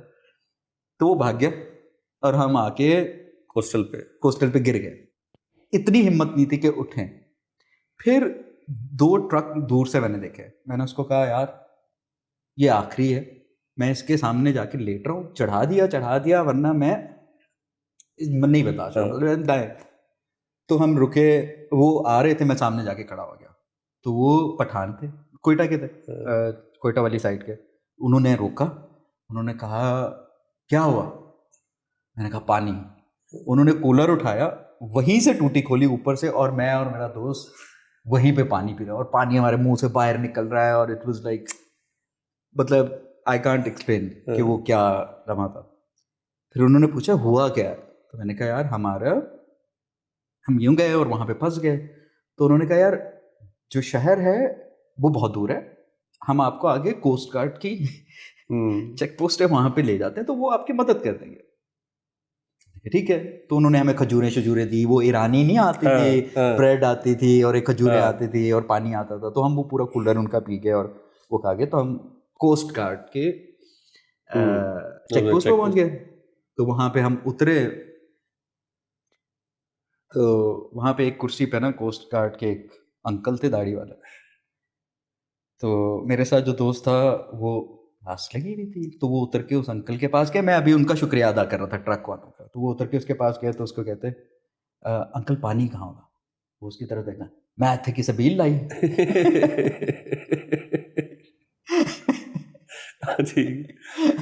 वो चढ़ गया। उसको नहीं पता था ना कि वो बाबा I don't know, he was in but kind of a mood, वो भी पता नहीं क्यों उधर बैठा हुआ ड्यूटी कर रहा था और वो सारा कुछ। तो वो उसको जुड़ गया, मैं उनको छुड़ा रहा हूँ, और वो आपको तमीज नहीं है, हम प्यासे आए हैं और हमारे साथ बाबा कहता है यार कोई काम कर। तो वो उधर हुआ, वहां पे पहुंचे। फिर हमने कहा यार हमारे 2 लोग जो है वो वहां पे फंसे हुए। तो वो कहता आप वहां क्या करने गए थे? हाँ, पहले तो अब जरा आपकी तफ्तीश होगी। पहले तो ये होगा कि आप गए क्यों वहां पे तो कोई नहीं जाता। अब वहां पे फंस गए हैं तो आप फंस गए, अब हम तो नहीं निकालेंगे आपको। मैंने कहा भाई कोस्ट गार्ड का क्या मतलब होता है? रेस्क्यू करना, फंस जाना, दुनिया पूरी में कोस्ट गार्ड हेल्प करती है। नहीं, हम नहीं करेंगे। बड़ी मेरी मिन्नते तरले ये वो। फिर अंदर कोई साहब बैठे हुए थे, उन्होंने सुन लिया, उन्होंने हमको वायरलेस किया कि यार क्या मसला है। तो मैं उनकी तरले मिन्नते कर रहा हूँ कि यार हमारे 2 बंदे, उन्होंने सुबह से पानी नहीं पिया, वो वहाँ पे गर्मी है पड़े हुए हैं, मुझे नहीं पता था क्या था। तो क्या मसला है? तो उन्होंने कहा सर पता नहीं कहाँ से आ गए हैं ये वो। तो उसने कहा कि ना इनकी मदद करो। कहता अच्छा आपका फ़ोन आ गया तो चलो। मैंने कहा अच्छा, मैंने कहा 4x4 ट्रक लाना होगा गाड़ी में। कहता मगर उसमें तो पेट्रोल नहीं है। मैंने कहा अच्छा पेट्रोल, फिर 500,000 मेरी जेब में था, 1500 हमने उसको निकाल के दिए। मैंने कहा 1500 को पेट्रोल डलवा और चल। फिर हम उस ट्रक में निकले और हमने रात को कोई 12 बजे के करीब हम मॉड वॉल्केनो के पास ना, अब वो अमावस की रात, चांदनी रात भी नहीं थी। तो मैं जब निकला तो मैंने कहा कि यार अगर आप, मेरे दोस्तों को मैंने कहा अगर आपको कोई लाइट नजर आए ना तो आपने डबल इंडिकेटर ऑन कर देना। और उनको मैं ये कह के निकला। अब वो पूरी ना चांदनी रात में तो आपको नजर आ जाता है, मगर वो पूरी बिल्कुल डार्क नाइट थी। और अब हम वहाँ पे चक्कर काट रहे हैं पिछले 1 घंटे से उस मड वॉल्केनो के करीब, ये हो रहा है, कोई इंडिकेटर हमें नज़र नहीं आ रहे। फिर ड्राइवर को ना एक जगह पे हमारी गाड़ी के ना टायर नज़र आए। तो उसने कहा सर ये हो सकता है कि इस डायरेक्शन में हो। हम उस डायरेक्शन को पकड़ के 15 मिनट ही आगे गए, तो गाड़ी से 5 मीटर की दौरे पर उन्होंने डबल इंडिकेटर दबाए। तो मैं नीचे उतरा, मैंने कहा तुम अब क्यों दबा रहे हो? पिछले 1 घंटे से हम तुम्हें ढूंढे। कह रहा यार वो हमें लगा कि कोई डाकू शाकू होंगे, हमें लूट ना लें। मैंने कहा भाई जिस सिचुएशन में हम फंसे हुए थे, डाकू भी आ जाते तो वो अल्लाह की गनीमत थी। निकाल तो लेते, पानी तो देते। फिर उस तरह फिर हम रेस्क्यू, क्योंकि उस टाइम ना अब तो मड वोल्केनो पे मैंने सुना है रोड बन गया रोड है, बन गई सब भी कुछ है, हो गया, उस टाइम कुछ नहीं था। तो फिर हम रात को कोई 1 बजे हम वापस कोस्टा रिका उस पे पहुंचे, और वो उसके बाद मैं कभी ठंडा पानी उस टाइम नहीं पीता था। तो वो उस वाकये के ना 1 साल बाद 1 साल बाद तक, क्योंकि मैं रास्ते में जब जा रहा था मैंने कहा अगर मैं बच गया ना तो मैं एक फ्रिज खरीदूंगा, उसमें ठंडा पानी रखूंगा और मैं ठंडा पानी सारी जिंदगी में उस पानी की पीऊंगा। टेंशन ही नहीं ली। उस वाकये के 1-1.5 साल तक मैंने जाके फ्रिज खरीदा, उस फ्रिज में ठंडा पानी रखा, और मैं 1 साल तक ठंडा पानी पीता रहा। मैं ठंडा पानी नहीं पीता, मगर मैं 1 साल तक ठंडा पानी पीता। अपार्ट फ्रॉम द एडवेंचर, वो तो एक है ही है, बट आई थिंक अगर कोई भी आर्टिस्ट या एटलीस्ट इंटेलेक्चुअल जो ओपिनियन देता है, अगर वो ये सब एक्सपीरियंस नहीं कर रहा जिंदगी में 1 या 2, तो शायद उसको उन एरियाज के लोगों की लाइफ भी नहीं कभी समझ आ सकती। बिल्कुल भी नहीं, क्योंकि ये एक दफा का आपकी जिंदगी का इवेंट होगा, लेकिन वहाँ के जो लोग हैं उनकी लाइफ में तो ये कभी भी हो सकता है। बिल्कुल ऐसे। और वो अगर मिसाल के तौर पे कहीं निकल गए, और अब तो जिस किस्म के हालात हैं किसी ने मदद करने भी नहीं आना। नहीं बिल्कुल नहीं। आई थिंक दूसरा ये भी है कि हमारे यहाँ मसला ये होता है कि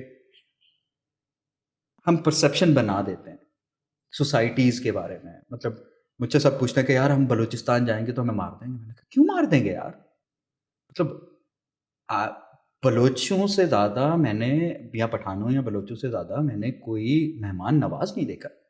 आपको क्यों मार देंगे, आपसे कोई दुश्मनी है? अगर आप जा भी रहे हैं तो आप गेस्ट है वहाँ पे, मेहमान को कोई नहीं मारता। ये हमारे कल्चर में है, हम बलोचों के कल्चर में है, अगर आप मेहमान हैं मेहमान। सो मगर परसेप्शन होती है। असल में मसला ये है कि हमारा स्पेशली पंजाब का जो रेजिडेंट है, they hardly travel to these kind of places. Even Sindh भी नहीं जाते, मैक्सिमम कराची चले जाते हैं, हैदराबाद चले जाते हैं, मैक्सिमम जो यहाँ का बंदा है वो कोयटा तक चला जाता है, उसके अलावा उसने कुछ नहीं देखा होता। तो एक सर्टन परसेप्शन है जो बन चुकी हुई है with the passage of time, तो वो है पंजाब में बहुत ज़्यादा। और उसको जैसे आपने बताया अभी, सो लाइक आप उमरकोट से हैं, फिर आपने बलूचिस्तान से अप टिल नॉर्थ सारा ट्रैवल भी किया हुआ है, और अभी आप कह भी रहे थे कि बैकवर्ड एरियाज के लोगों के पास I think they have lot of stories to tell. Of course, बहुत ज़्यादा। और वो बिल्कुल ऐसे हैं कि जैसे यहाँ के लिए तो एक फेरी लैंड या एक फैंटेसी के तकरीबन जॉनरा में वो स्टोरीज फॉल करती है। ऑफ कोर्स यार, मुझे याद है हम छुट्टियों में गांव जाया करते थे 2 महीनों के लिए। मेरे नाना की औताक होते थे, उस टाइम टीवी नहीं होते थे, ना लाइट होती थी ना कुछ होता। तो हम नाना की औताक के ऊपर रोज शाम को एक सारे गांव के जो बड़े छोटे सारे इकट्ठे हुआ करते थे, और वहां पे एक बंदा स्टोरी स्टार्ट करता था, और वो स्टोरी टेलिंग 2-2, 3-3, 4-4 दिन चलती थी, एपिसोड वाइज। अगले दिन भी हमने जाना पिछली कहानी कहाँ पे छूटी थी। वो बादशाह की कहानी होती थी, वो फोकलोर होती थी, वो बहुत पुरानी कहानी, और उन किस्सों में बहुत सारी स्टोरी, दे वर मैजिकल स्टोरीज। और हर एक कोई दूसरे गांव से ट्रेवल करके आया उसकी अपनी कहानी होगी, कोई और जगह से आया उसकी अपनी कहानी। So there was a lot of verbal oral stories. हमारे यहाँ मसला ये कि अब वो नहीं रहा, मतलब अब नाउ नोबडी सिट्स टुगेदर और वो वाली कहानियाँ शुरू होती हैं, कुछ भी नहीं होता है। हमारी अप्रोच भी डिफरेंट हो गई है। हम हमेशा इन बैकवर्ड एरियाज़ की तरफ इसलिए जाते हैं कि हमने उनको एजुकेट करना है, हमने वहाँ पे कोई फलाही काम करना है, या हमने कुछ उस तरह करा है, तो हमारा पर्पस डिफरेंट होता है। तो वो एक है हमारी अप्रोच, मतलब हमने क्लाइमेट चेंज बताना है उनको, जो हजारों साल से वहां रह रहे हैं, तो हाँ, उन्हें नहीं पता कि मतलब, और उन्होंने पूरा इलाका ठीक ही रखा हुआ था ना। हाँ, मतलब उनको हमने बताना है कि how to live a sustainable life, मतलब how to live with the river, how to live with the lake, how to live with the ocean, how to live with the environment, because they were there. उन्होंने थोड़ी lump से degree लिया, उनको क्या पता। तो ये हमारी अप्रोच होती है, because they don't realize that these people are living there from millenniums, they never destroyed it. आज आपका अगर कोई रिवर पोल्यूटेड है, वो आपकी शहरी आबादी की वजह से है। अगर आज आपकी कोई कोस्टल लाइन ख़राब है, वो आपके इंडस्ट्रियल वेस्ट की वजह से ख़राब है, वो लोकल कम्युनिटीज़ ने नहीं की। आप वहाँ पे जाके क्या अप्रोच कर रहे हैं, या मतलब आप उनको क्या सस्टेनेबल लाइफ बता रहे हैं? मतलब मुझे आज तक ये अप्रोच समझ नहीं आया। मतलब मैंग्रोव की इम्पोर्टेंस हम मैंग्रोव में जो गाँव हैं, जो सदियों से रहते हुए आ रहे हैं, उनको सिखा रहे हैं। क्योंकि हमने पढ़ लिया ना थोड़ा। हाँ, मतलब तो सर हमारे साथ साइमा मौजूद है, और साइमा आप अपने बारे में बताएंगी और अपने काम के बारे में बताएंगी, आप क्या करती? मेरा नाम सलाम है और मैं पेड़ की स्वाद पेज है जो है इसके अलावा ये पेड़ की स्वाद। पेड़ की स्वाद, अच्छा। और इसके अलावा ये मेरी सारी जो चीज़ें होती हैं ऑर्गेनिक होती है और देसी, जिस तरह के।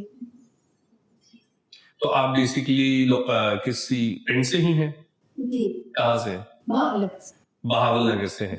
तो आपने कहा कि जो बहावल नगर की जो भी गाँव की सौगात है उसको मैं लोगों में इंट्रोड्यूस करवा के हमारी शहर थी बनती हैं। तो कब से कर रही हैं काम? ये मुझे कोरोना के बाद मैंने स्टार्ट किया था, क्योंकि उस वक्त लोगों को ऑर्गेनिक चीज़ों का ज़्यादा ट्रेंड चल गया था कि ऑर्गेनिक चीज़ें जो हैं ये हमारे लिए ज़्यादा बेस्ट हैं। तो उसके बाद फिर मेरी ऐसा ऐसा इसमें ज़्यादा चीज़ें इंट्रोड्यूस हुई। पहले तो पंजीरी की थी, इसके बाद फिर ग्लूटेन फ्री लड्डू जो आजकल बहुत ज़्यादा कॉमन है लोगों में। अच्छा। ग्लूटेन फ्री के उसके हाँ। लड्डू बनाए, फिर बादाम का शरबत, संदल का, गर्मियों में अचार, हल्दी का अचार, और जी हल्दी का अचार? जी हल्दी का अचार। जब मेरे मुंह में पानी आना शुरू हो गया आपकी प्रोडक्ट का सुन के। तो आप ये फिर इसको ऑनलाइन? जी ऑनलाइन भी और ऑफलाइन भी एग्जीबिशंस करते। एग्जीबिशन में भी जाती। तो कैसा रिस्पांस चल रहा है काम का? अच्छा चल रहा है अल्हम्दुलिल्लाह। और ये एग्जीबिशन में जो भी माशाल्लाह खा के गया है तो उसको उन लोगों का यही व्यू होता है कि हमें आपकी जो चीज़ें हैं प्रोडक्ट्स खाकर हमें ऐसे लग रहा है कि हमें अपनी माँ की याद आ रही है। अच्छा, मतलब ये इस टेस्ट में है। हाँ, क्या बात है।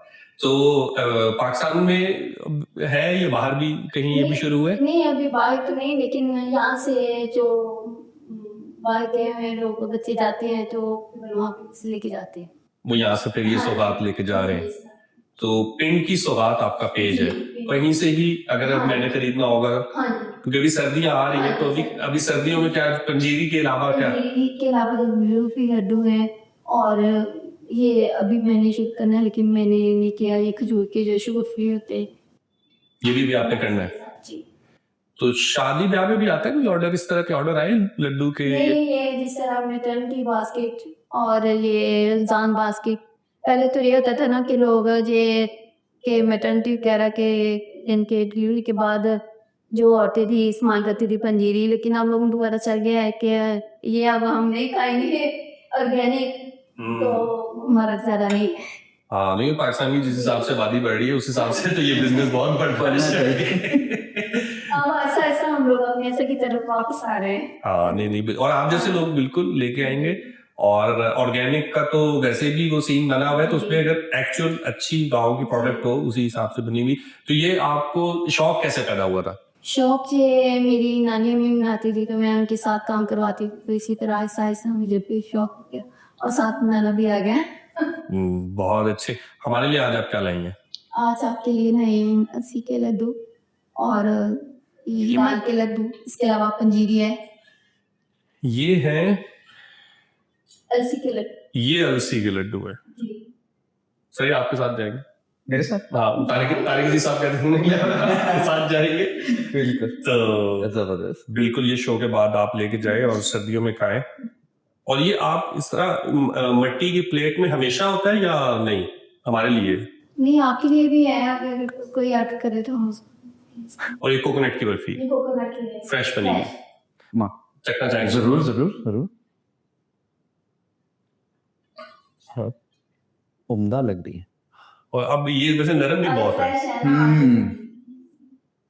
थोड़ी सी मैं भी चख लेता हूँ। वैसे मैंने पहली दफा कोकोनट की बर्फी खाई है। यार ये बहुत मजेदार है। बहुत मजे। ये सर खालिस से ये जिसकी इसमें हमने कोई भी दाल दे के जिससे ये हो एक घरेलू, इसको पकाना इतने अच्छे तरीके से है कि ये इसमें काफी देर तक से चले। बहुत मजे किया, बहुत मजे किया। बहुत। इसके अलावा ये ग्लूटेन फ्री लड्डू या इसी के लड्डू। That's not जबरदस्त। थैंक यू साइमा, बहुत शुक्रिया, बहुत मजेदार। मैं एक बलोच का इंटरव्यू सुन रहा था जो समंदर के पास रहता था। तो उसने कहा कि हमारा बच्चा अगर सड़क की तरफ चला जाए ना तो हमें डर लगता है कि पता नहीं सड़क पे क्या होगा। समंदर में तो वो पैदा होते ही चला जाता है ऐसे, ठीक है, क्योंकि वो समंदर के पास रहते हैं तो दे आर नेचुरल स्विमर। और वो मछली भी पकड़ लेंगे, वो कश्ती भी चला लेंगे, उनके लिए वो तूफान, वो मसाइल वो नहीं है। उनको अर्बन लाइफ में लगता है जैसे हमारा बच्चा अगर समंदर की तरफ जाएगा तो हमें डर लगेगा, तो उनको डर लगता है। But you don't see the projects के जहां पर आप उन लोगों को वही जॉब्स दे दो, वो जिस लाइफस्टाइल में सदियों से रह रहे हैं उसी में भी तो हम उनको फैसिलिटेट कर सकते हैं ना। ये जरूरी है कि वो पहले चेंज करें हमारी तरह, वो भी कंक्रीट वाले उसमें आए, वो भी क्लर्क ऑफिसों में फिरें, ख्वार हो, पटवार बने। यार असल में मुझे लगता है कि बहुत ज़्यादा ना जो इस तरह के बड़े प्रोजेक्ट्स होते हैं they are basically funding oriented होते हैं। सो ये जो आपको क्लाइमेट कहानी मिलती है या बहुत सारे और इश्यूज़ के ऊपर एक सर्टन बूम आता है, एक सर्टन टाइम में आप देखते हैं कि इस दफ़ा इन 2 सालों में इस टॉपिक पे हमने ज़्यादा बात की, सैलाब विलाब की वजह से भी और वैसे भी ज़रा बहुत सारी उसमें आती है ना। मतलब हमारे यहाँ जेंडर इक्वालिटी, ये जो वेस्टर्न टर्म्स के जितने भी इश्यूज़ हैं they are always run by the funding oriented. तो आपको लगेगा कि एक इशू के ऊपर 2 सालों में बहुत बात हुई है because there is a lot of funding coming towards that, and then वो नीचे चला जाता है, फिर एक और कहानी स्टार्ट होती है, फिर एक और कहानी स्टार्ट होती है। तो इसी तरह जब हम रूरल डेवलपमेंट की बात करते हैं, जो हमारे बैकवर्ड एरियाज हैं डेवलपमेंट की बात करते हैं, तो उनका मकसद ये होता है कि उनको हमने उस जगह से उठा के जिस तरह हम रह रहे हैं या हमारी जो डेवलपमेंट है उसके करीब लाना है। वो इसलिए होता है because majority of time for us development is road, development is for light और वो सारा infrastructure which we enjoy in cities, and we want them to have that one also because now they are developed ना। अगर उनके पास वो सारी चीज़ें नहीं हैं जो हमारे पास हैं तो वो बैकवर्ड हैं। तो हम वो इम्प्लीमेंट करने जाते हैं। मसला ये है हम ये नहीं देखते कि हमारे मसले उन डेवलपमेंट की वजह से क्या है जी। हम ये नहीं सोचते कि अच्छा वाई एक शहर की अपने मसले हैं, हमने दूसरे को बता रहे हैं दूसरे को बता रहे हैं और दूसरे को भी उसी तरह कर रहे हैं। मतलब the problem is that you want other person to be like you and you have a lot of problems। वो अगर अपने इंडिजिनस एनवायरनमेंट में भी तो रह सकता है। बिल्कुल। क्योंकि मुझे ना एक वीडियो याद है, शायद आपने भी देखी हो, कुछ अर्सा पहले एक वो बहुत ट्रेंड था, हम मैंगोबाज के टाइम पे भी बनाते थे, पीपल ट्राई दिस। तो किसी ने थर के कुछ लोगों को बर्गर ऑफर किया और कहा कि आपको मतलब आपने खाना है और रिएक्शन। तो उसमें एक बलोच आया तो उसने ऐसे चक मारा, वो पूरी टर्बन दाढ़ी के साथ में, तो उसने ऐसे रख दिया। तो अब नेचुरली अगले का क्वेश्चन ये था कि क्या हुआ, अच्छा नहीं लगा, बुरा है? उसने कहा नहीं बुरा तो नहीं है, खाने की चीज बुरी कैसे हो सकती है? सो दैट मेरे लिए ना कि यार ये अब हम कैसे मजा नहीं आया क्योंकि रिव्यू देना है ना, फूड का रिव्यू देना है और इसमें ये चीज अच्छी है वो चीज अच्छी। उसने कहा नहीं हमारी टाइप का नहीं है, लेकिन बुरा नहीं मैं इसको कह रहा। ये वो चीज है जो आज हम अर्बन स्कूलों में पढ़ा रहे हैं कि डिफरेंस को कैसे सेलिब्रेट करना। बिल्कुल ऐसे वो तो ऑलरेडी उसके साथ है कि भाई आपकी चीज होगी, आप खाते होगे, खाने की चीजें बुरी नहीं हो सकती। ये आई थिंक किसी अमेरिकन मतलब अमेरिकन या ब्रिटिश इसी तरीके के किसी ने किया एक्सपेरिमेंट। तो मुझे तो लग रहा था कि वो ज्यादा हमसे ज्यादा अवेयर हैं ऑफ कोर्स नेचर में रहने के हिसाब से। तो वो बिल्कुल ठीक है। All the lack is education, health या एजुकेशन। आई डोंट नो, नहीं देखो मुझे वो भी लगता है यार, देखो एजुकेशन हम किस चीज को कहते हैं? हाँ अगेन वही वाली बात। मसला ये है कि हमारे देखिए education system after industrial revolution it's totally different. अगर आप मॉडल बिफोर इंडस्ट्रियल रेवोल्यूशन हम देखें, एजुकेशन का मॉडल बहुत डिफरेंट था। बाय चॉइस था, जिसने पढ़ना बाय चॉइस था, but it was very practical also, it was very shareable, very practical and experience based। इस पूरे साउथ एशियन में ना, हमारे पूरे साउथ एशिया के अंदर भी अगर हम देखें तो जो इंडिजिनस विजडम जिसे हम कहते थे वो नॉलेज ही थी ना। हमारे यहाँ मतलब कि टेक्सला में यूनिवर्सिटियाँ थी, हमारे पूरे कश्मीर में थी, हमारे सिंध में, वो हर जगह थी। So the model of education was very different. हमारी जो रिसेंट एजुकेशन का जो मॉडल है वो बहुत डिफरेंट है. सो हमें जो लगता है कि अगर आपने यूनिवर्सिटी से या कॉलेज से डिग्री नहीं ली हुई, आप अनपढ़ हैं. वो अपने क्राफ्ट का तो मास्टर हो सकता है वो ना, अपने क्राफ्ट का मास्टर हो सकता है एंड लोकल विजडम का मास्टर हो सकता है. Very true. So local wisdom you can not put it into degree. You don't have to put in a degree. अगर एक मछेरा एक बस्ती में रहता है या एक बोट में रहता है या एक प्रोफेशन में रहता है, उसको फिशरिंग में जाके बैचलर्स करने की जरूरत नहीं है. ही नोज के किस टाइम मछली के अंडे देने का टाइम है, उस टाइम हंट नहीं करना. उस टाइम हंट नहीं करना. किस करंट के साथ कौन सी मछली आएगी, किस टाइम पे कौन सी मछली आएगी, सितारों के साथ मैंने किस डायरेक्शन में जाना है, उसको उसके सारे इकोसिस्टम का पता है. हम उसको डिग्री लेने की जरूरत नहीं है. मसला ये होता है कि हम एक यूनिवर्सिटी से डिग्री लेते हैं, फिर हम उसको बताते हैं भाई इकोसिस्टम क्या है. सो मतलब एक गांव है जो रिवर के साथ सदियों से रह रहा है, जिसका दारोमदार रिवर पे. He knows how to live with the river. He knows how to. एक गांव है जो फॉरेस्ट में रह रहा है. The people know how to live with the forest. Very true. We don't have to teach them because हमें लगता है हम इसलिए जाते हैं क्योंकि हमारे पास डिग्री है. हमने एक यूनिवर्सिटी से जाके एक पेपर ले लिया और उसको कह दिया कि भाई ये ले, मैं पढ़ के आया हूँ, तुझे मैं बताऊंगा. सो वो जो अप्रोच है हमारे एजुकेशन की, हाँ, उन्हीं यूनिवर्सिटीज़ में से कोई बंदा उनके साथ जाके 4 साल नहीं रहेगा. आप किसी भी कम्युनिटी में आप झुग्गियों वालों के साथ 4 साल रह ले, आपको उनके पूरे कल्चर की समझ आ जाएगी.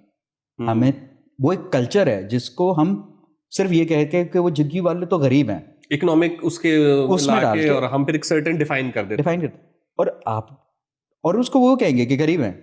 भाई झुग्गी एक कल्चर है. It's a nomadic life. एक नोमैड्स की अपनी जिंदगी है. नोमैड्स का एक अपना तरीका है रहने का. They have their own custom, रवाज. They have their own indigenous wisdom also, जो जनरेशन से चलती हुई आ रही है.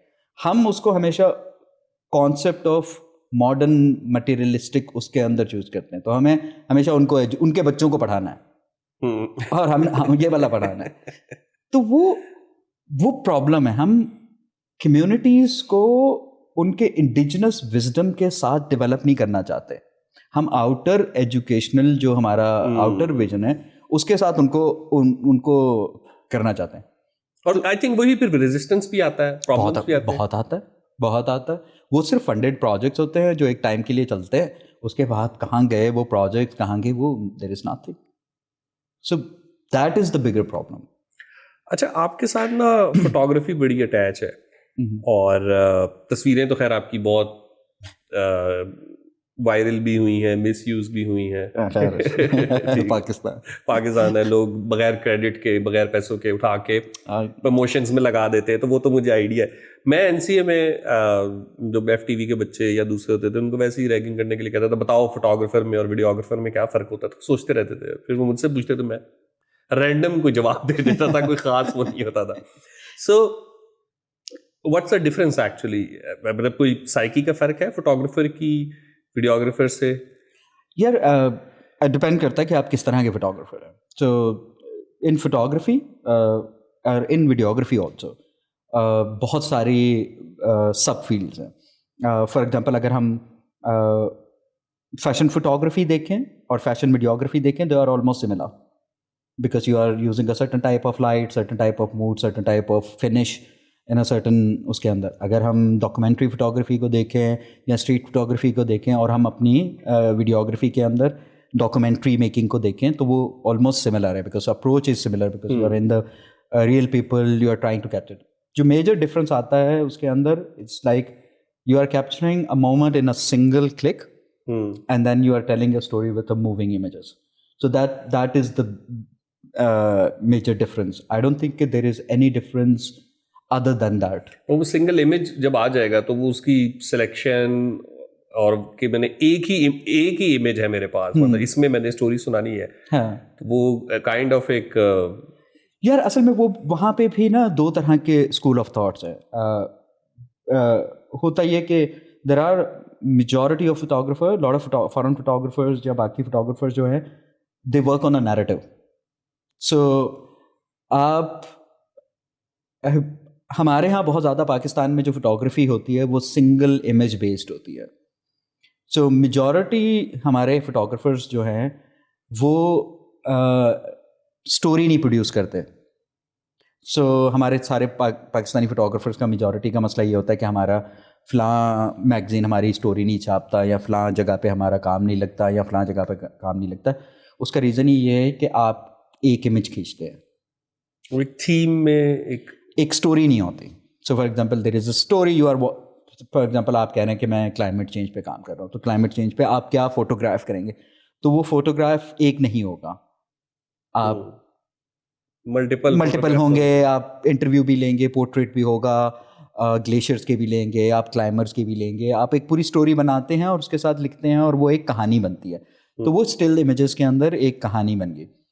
डॉक्यूमेंट्री में भी उसी तरह होता है, मगर पाकिस्तान में सिंगल नैरेटिव डिफ़िकल्ट होता है, but with the practice I don't think it's more difficult, because you train yourself in a way that you know what's gonna happen. अच्छा, इसी में अगर मैं ये पूछूं कि how many your best images जो प्लानिंग से मिले और जो किस्मत से मिले?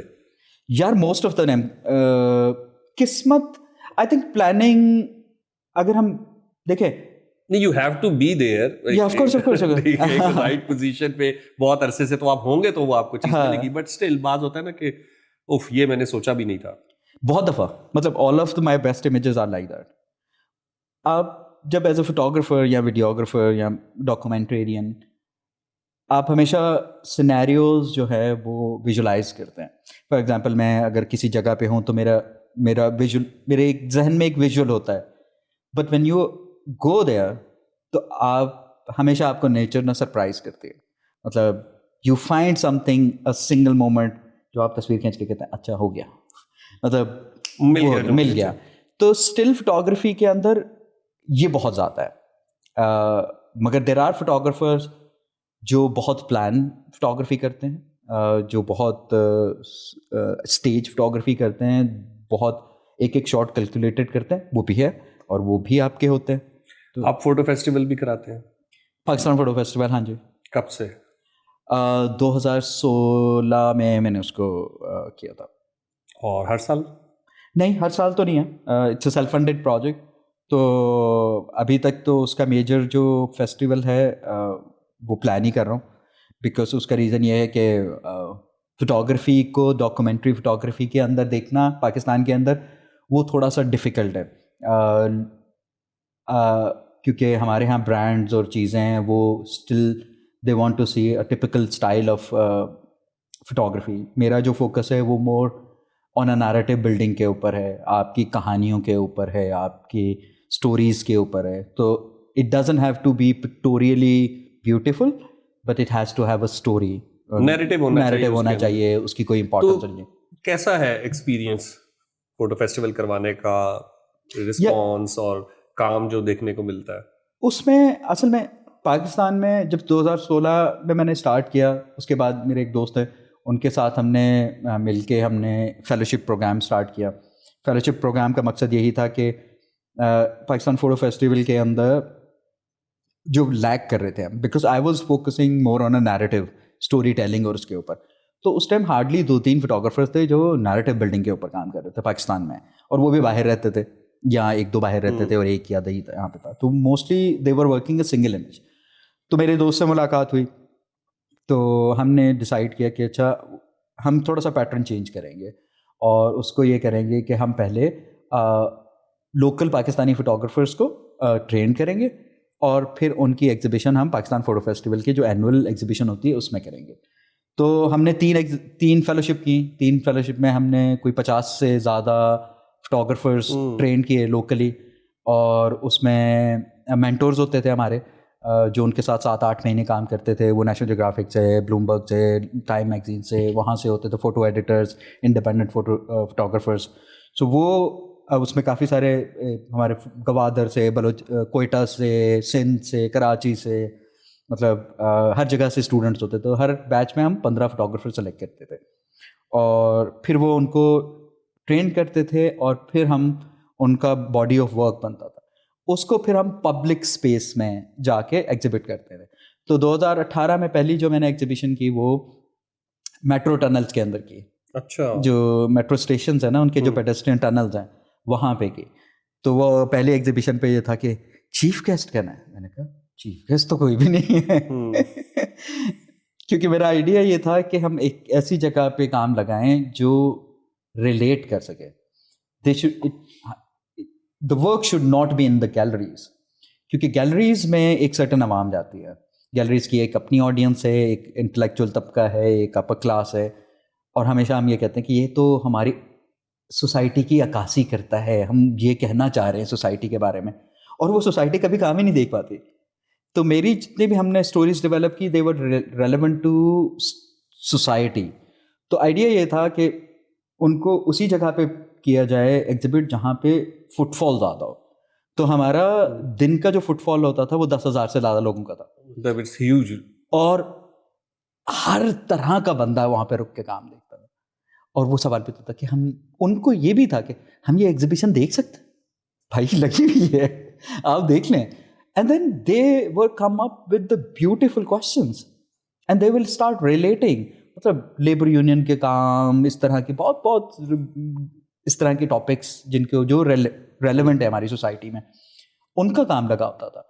और वो वहाँ पे रुकते थे, कोई 10 मिनट रुक रहा है, कोई 15 मिनट रुक रहा है, कोई अपनी फैमिली को लेकर आ रहा है, और वो एक्सपीरियंस, और उसमें हार्डली हमारी आर्ट कम्युनिटी से या इस तरह के लोग आते थे, मगर उसमें कंप्लीट ऑर्डिनरी लोग जो ज़िंदगी में कभी उन्होंने एग्जीबिशन नहीं देखी। कहते हैं यार हम ऑफिस जाते हैं, ऑफिस से वापस आते हैं, घर जाते हैं, हमारे पास टाइम नहीं होता, मगर मैंने पहली दफ़ा देखी, और वो रुक कर देखते थे। तो 2 एग्जीबिशन की, वो दोनों वहीं पे की मैंने। But I think it's like कि एक तो वो वाली बात होगी ना कि वो मासेस जिसके अंदर एक वैसे ही हेजिटेशन है कि उसने गैलरीज तक नहीं जाना, और दूसरा एक तो उस तक काम पहुंच गया, और दूसरा जो आर्टिस्ट है जिसका काम है उसको आपने एक बिल्कुल मासेस पे बिल्कुल ऐसे एक्सपोज कर दिया कि भाई ये तेरा काम है और ये तेरी रीच। हाँ, so I think it's a wonderful. उनके लिए इंटरेस्टिंग ये होता था कि जो उन्होंने किया होता था ना, उनका फीडबैक उनको फौरन मिल रहा है। सो जो हम गैलरीज में जाते हैं ना, तो आर्टिस्ट ने अगर बुरा काम भी किया हुआ है या काम आपको पसंद भी नहीं आया, तो आप आर्टिस्ट को कभी नहीं कहते कि यार ये है, ओह बहुत अला, ठीक है, oh nice, it's looks nice, and you go out. क्योंकि हम एक सर्टेन वही जो कहानी है हमारी उसमें है। मगर जब आप स्ट्रीट में हैं, तो जिसने देखने nobody cares, उसने बता देना अच्छी लगी है या बुरी लगी है, फौरन बताना है, उसने फौरन आपको फीडबैक देना है कि यार ये मसला है या ये है, मुझे एक्सप्लेन करो कि ये क्यों है। एंड देयर, और उसमें हर तरह का बंदा था, दैट वाज द ब्यूटी। सो वो हमने, मतलब 3 दिन एग्जीबिशन रही, हमने मोर देन लाइक 50-60 हज़ार बंदे ने देखा 3 दिन एग्जीबिशन, और 2 साल मैंने वहीं पे की। इस साल मेरा इरादा था थोड़ा सा बड़ा करने की, मगर स्पॉन्सर ही नहीं देता कोई। तो अभी कहाँ करना था आपने? ऑरेंज लाइन की?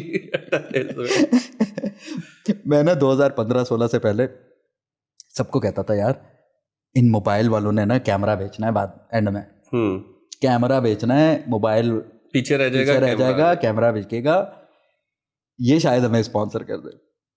कोई नहीं बिकॉज असल में वो होता है हमारे यहाँ, जो पॉपुलर चीज होती है ना, जो आर्टिफिशियल चीज होती है, जो पॉपुलर होती है, उसको ज्यादा लोग पीछे भागते हैं, ब्रांड ने उसके साथ ही अटैच होना है। हाँ, जेन्युइन काम करना, उसके साथ इतना टाइम स्पेंड करना और सिंसियर होके करना, इट्स वेरी डिफिकल्ट। नहीं, लेकिन हमारे आर्ट सर्कल में भी तो कई लोग बहुत अमीर हैं। हाँ, तो कभी आपने किसी अमीर आदमी को अप्रोच नहीं किया कि यार मैं एक आर्टिस्टिक काम कर रहा हूँ? नहीं, ऐसा कोई नहीं। वो पेंटिंग खरीद के अपने ड्राइंग रूम में जरूर लगा देंगे, मगर इस तरह की चीज में नहीं। क्योंकि मुझे तो ये भी है ना कि अगर एक गवादर के आदमी का, या एक जैकबाद के आदमी का, या एक कहीं चित्राल के आदमी का काम लाहौर में लग रहा है और वो खुद भी आके देख रहा है अपने काम को, रिस्पॉन्स को, एक तो ये कि उसकी कहानी यहाँ पहुंच रही है, और एक जो वो एक्सपोजर यहाँ से लेके जा रहा है और इंकरेजमेंट लेके जा रहा है, that can change a lot ना। Of course. और वो जिन टीचर्स के साथ, मेंटोर्स के साथ सीख रहे हैं, वो उनकी हफ्ते हफ्ते की वर्कशॉप की प्राइजेस अगर मैं आपको बताऊं ना, मैं नहीं अफोर्ड कर सकता। मतलब डॉलर्स में वो ह्यूज नेम्स हैं और ह्यूज नेम्स हैं और डॉलर्स में हैं। वो इन बंदों को 6-6 महीने पढ़ा रहे हैं मुफ्त में, उनको गाइड कर रहे हैं, उनको चला रहे हैं, उनको प्रोजेक्ट लेके चल रहे हैं, वो सारा कुछ। सो it was a beautiful project, still beautiful project, but वही अगेन इट्स स्लो स्टडी, आगे देखते हैं क्या होता है, कैसे कब तक लेके चल सकते हैं, because it was not funded by anyone. तो वो मेरा और मेरे दोस्त है उसका फंडेड, हम साथ ही करते थे उसको।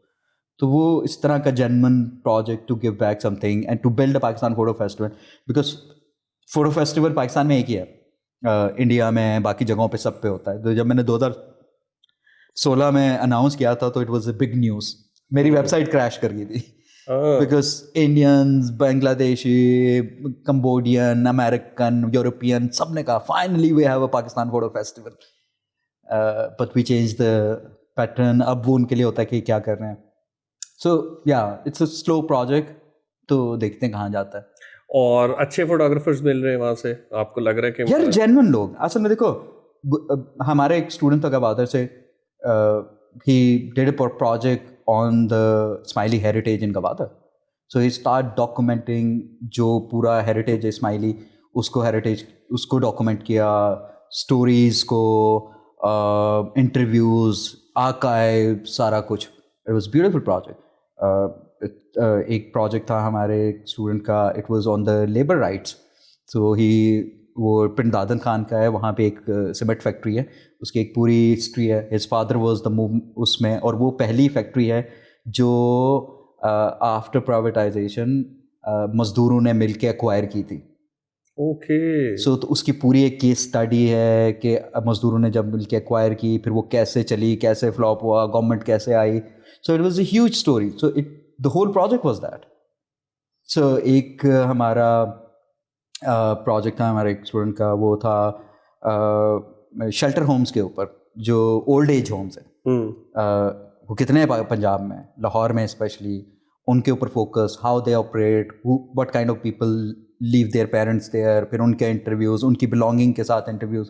सो दैट वाज ब्यूटीफुल प्रोजेक्ट। एक हमारा स्टूडेंट थी, उसका प्रोजेक्ट था गेटेड कम्युनिटीज़ के ऊपर। गेटेड कम्युनिटीज़ में कौन रहता है, उसका पॉलिटिकल इफेक्ट क्या पड़ता है आपकी इकोनॉमी के ऊपर, आपके पॉलिटिकल सीन के ऊपर, कि जो लोग गेटेड कम्युनिटीज़ में रहते हैं उनके पास तो सारी अयाशियाँ हैं, जो उनको नहीं फ़र्क पड़ता कि आप एक गांव में रहते हैं, देहात में रहते हैं, वहाँ पे बिजली नहीं आती।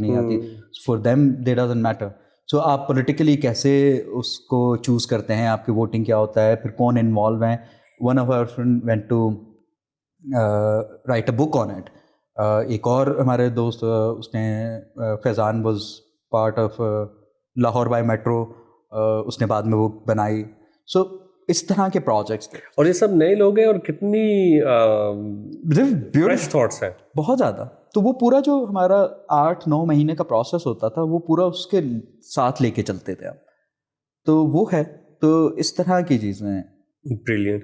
जाते जाते जस्ट क्विक क्वेश्चंस, कौन सी 3 टिप्स आप देना चाहेंगे फोटोग्राफर्स या वीडियोग्राफर्स को कि यार ये 3 चीज़ें ज़रूर रखो काम में, इसके ये नहीं ठीक हुई ना तो मैंने नहीं बात भी नहीं करनी तुमसे। यार मुझे लगता है कि मैं टेक्निकल उस पर नहीं बात करूँगा, मतलब कोई टेक्निकल चीज़ें, क्या अपर्चर ठीक होना चाहिए या शटर ठीक होना चाहिए।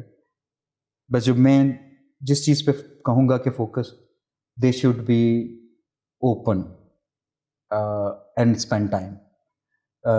जिस चीज़ के बारे में आपने फ़ोटोग्राफ करना है और यहाँ पे भी आपने फ़ोटोग्राफ करना है, वहाँ एक तो आप खुले दिमाग के साथ जाएं, आप कोई प्री कंसीव नोशंस अपने दिमाग में ना बना के जाएं। और दूसरा ये है कि अगर आपने अच्छा फ़ोटोग्राफ लेना है या अच्छी फ़ोटोग्राफी करनी है, तो अपने सब्जेक्ट के साथ या अपने एरिया के साथ ज़्यादा से ज़्यादा टाइम स्पेंड करें। सो वो कुछ भी हो सकता है। आपने फॉर एग्जांपल बादशाही मस्जिद की तस्वीर लेनी है, तो आप बादशाही मस्जिद में टाइम स्पेंड करें, 1 दिन, 2 दिन, 3 दिन, 4 दिन, 5 दिन, डिफरेंट टाइम्स में जाएं। सुबह कैसी लगती है, रात को कैसी लगती है, सनसेट के टाइम कैसी होगी, दोपहर में कैसी होगी। So spend time with your subject and be open about the stories you will get from people. So that is I think I will give them. और अपनी इंडस्ट्री को क्या कहना चाहेंगे कि क्या करो? ये बहुत मुश्किल था बिकॉज देखिए मसला ये कि I don't think we in every industry, जिस तरह हर पॉलिटिकल या हर मुल्क में एक कुछ लोग होते हैं जो मैटर करते हैं, इन टर्म्स ऑफ मैटर करते हैं, कुछ लोग होते हैं जो जालिब की तरह एक्चुअल सब्सटेंस रखते हैं और काम करके चले जाते गायब हो जाते हैं और nobody cares about them. बिल्कुल कुछ लोग होते हैं जो फेमस भी हो जाते हैं, जिनके बाद में बहुत कुछ होता है. सो मुझे लगता है कि मुझे लगता है मैं तो I don't exist in industry in certain point where I can say something because nobody will listen to me. Who the hell are you? So हम जो काम कर रहे हैं आई थिंक वो हम जो समझते हैं वो करना चाहिए इंडिविजुअल लेवल पे. आप क्योंकि जब आप एक सर्टन रेवोल्यूशन लाना की बात करते हैं या एक सर्टन, तो आपको बहुत कुछ आई थिंक जेन्युइन चीज़ कभी भी मेन स्ट्रीम नहीं होती. So you need to be I think in a level where आप वो कर सके जो आप करना चाहते हैं. इसीलिए तो स्पॉन्सर नहीं मिला क्योंकि आप वो कर रहे हैं जो आपका दिल कर रहा है. तो फिर खुद ही करें. ऐसे ही है, करें. Very cold hearted people. Government को कुछ कहना है आपका? ये बस ठीक है जो तुम लोगों का दिल करता है किए जाओ? नहीं, आई थिंक मुझे नहीं लगता कि यार देखिए आई डोंट नो, मुझे जब पता नहीं यार सच बोल नहीं सकते, कुछ कह नहीं सकते,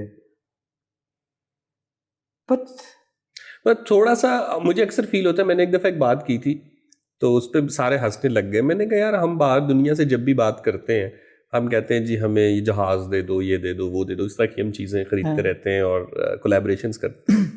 तो हम हॉलीवुड से या किसी उनसे ये क्यों नहीं कर लेते कि इस दफ़ा अमेरिका हमें कैमरे सस्ते दे हमारे बच्चों को, या हमें लाइटें दे दे, या यहाँ पे आके स्टूडियो नहीं, इस तरह की उन्होंने किया है ना. देखें जो अभी ग्लोबल सिचुएशन है ना, वो इट्स वेरी बैड. मतलब हम जिन मुल्कों को मोरालिटी का जिनको हम कहते थे ह्यूमन राइट्स की बात करते थे, जिन मुल्कों को हम कहते थे फ्री स्पीच, जिन्होंने हमें थोपा है, मतलब वही एक्सपोज हो चुके हैं. There is no western morality, there is no western empathy और फ्रीडम ऑफ स्पीच और एक्सप्रेशन और समथिंग. वो हमारे लिए थी, वो सिर्फ हमें पढ़ाने के लिए. जब उनके पास आपने पिछले 2 सालों में देखा है कि व्हाट हैपेंड देयर. सो मुझे लगता है कि गवर्नमेंट के साथ शिकायतें या खुश होना वो आई थिंक बहुत सरसरी सी कहानी है. You need to generally C कि अच्छा क्या सही हो रहा है क्या नहीं हो रहा. और जहाँ तक बात है फ्रीडम ऑफ स्पीच की या फ्रीडम ऑफ एक्सप्रेशन की, वो हमने पिछले 2 सालों में देख लिया कि कितने अथॉरिटेरियन गवर्नमेंट्स हैं, कितनी कंजर्वेटिव गवर्नमेंट्स हैं, जिनको हम आइडियलाइज करते थे. वो अमेरिका में ये है तो फलां जगहों पे ये है, तो यूरोप में ये है, वो सारा कुछ. इट वाज ऑल फसाड जो पिछले 2 सालों में बहुत टूट चुका है. आई थिंक मुझे तो लगता है कि हमारे पास फ्रीडम ऑफ स्पीच ज़्यादा है. जो 2 सालों में उधर हो रहा है, जो फ्रीडम ऑफ स्पीच पे, एक्सप्रेशन पे जितनी रिस्ट्रिक्शंस, यूनिवर्सिटी से आपको निकाल रहे हैं, डिपोर्ट कर रहे हैं. यार imagine universities are involved and funding and profiting from war. Imagine कि वेस्टर्न यूनिवर्सिटीज, हार्वर्ड जैसी यूनिवर्सिटीज के जो पैसे हैं वो जंग में इन्वेस्ट हुए हैं. मतलब universities are investing from war, weapons. और शुक्र है हमारी किसी यूनिवर्सिटी के फंड्स किसी असला बनाने की यूनिवर्सिटी उसमें फैक्ट्री में नहीं है. मतलब यही सारे लोग हमें पिछले 15-20 सालों से लेक्चर दे के आप आ जाएं, कोई एम्बेसडर खड़ा होगा वो आपको कहेगा freedom of speech, freedom of freedom. और जब आप उससे क्वेश्चन करेंगे कि भाई गजा के बारे में आपकी क्या बताएं क्या है, चुप. नोबडी हैज, आप शॉक रह जाते हैं.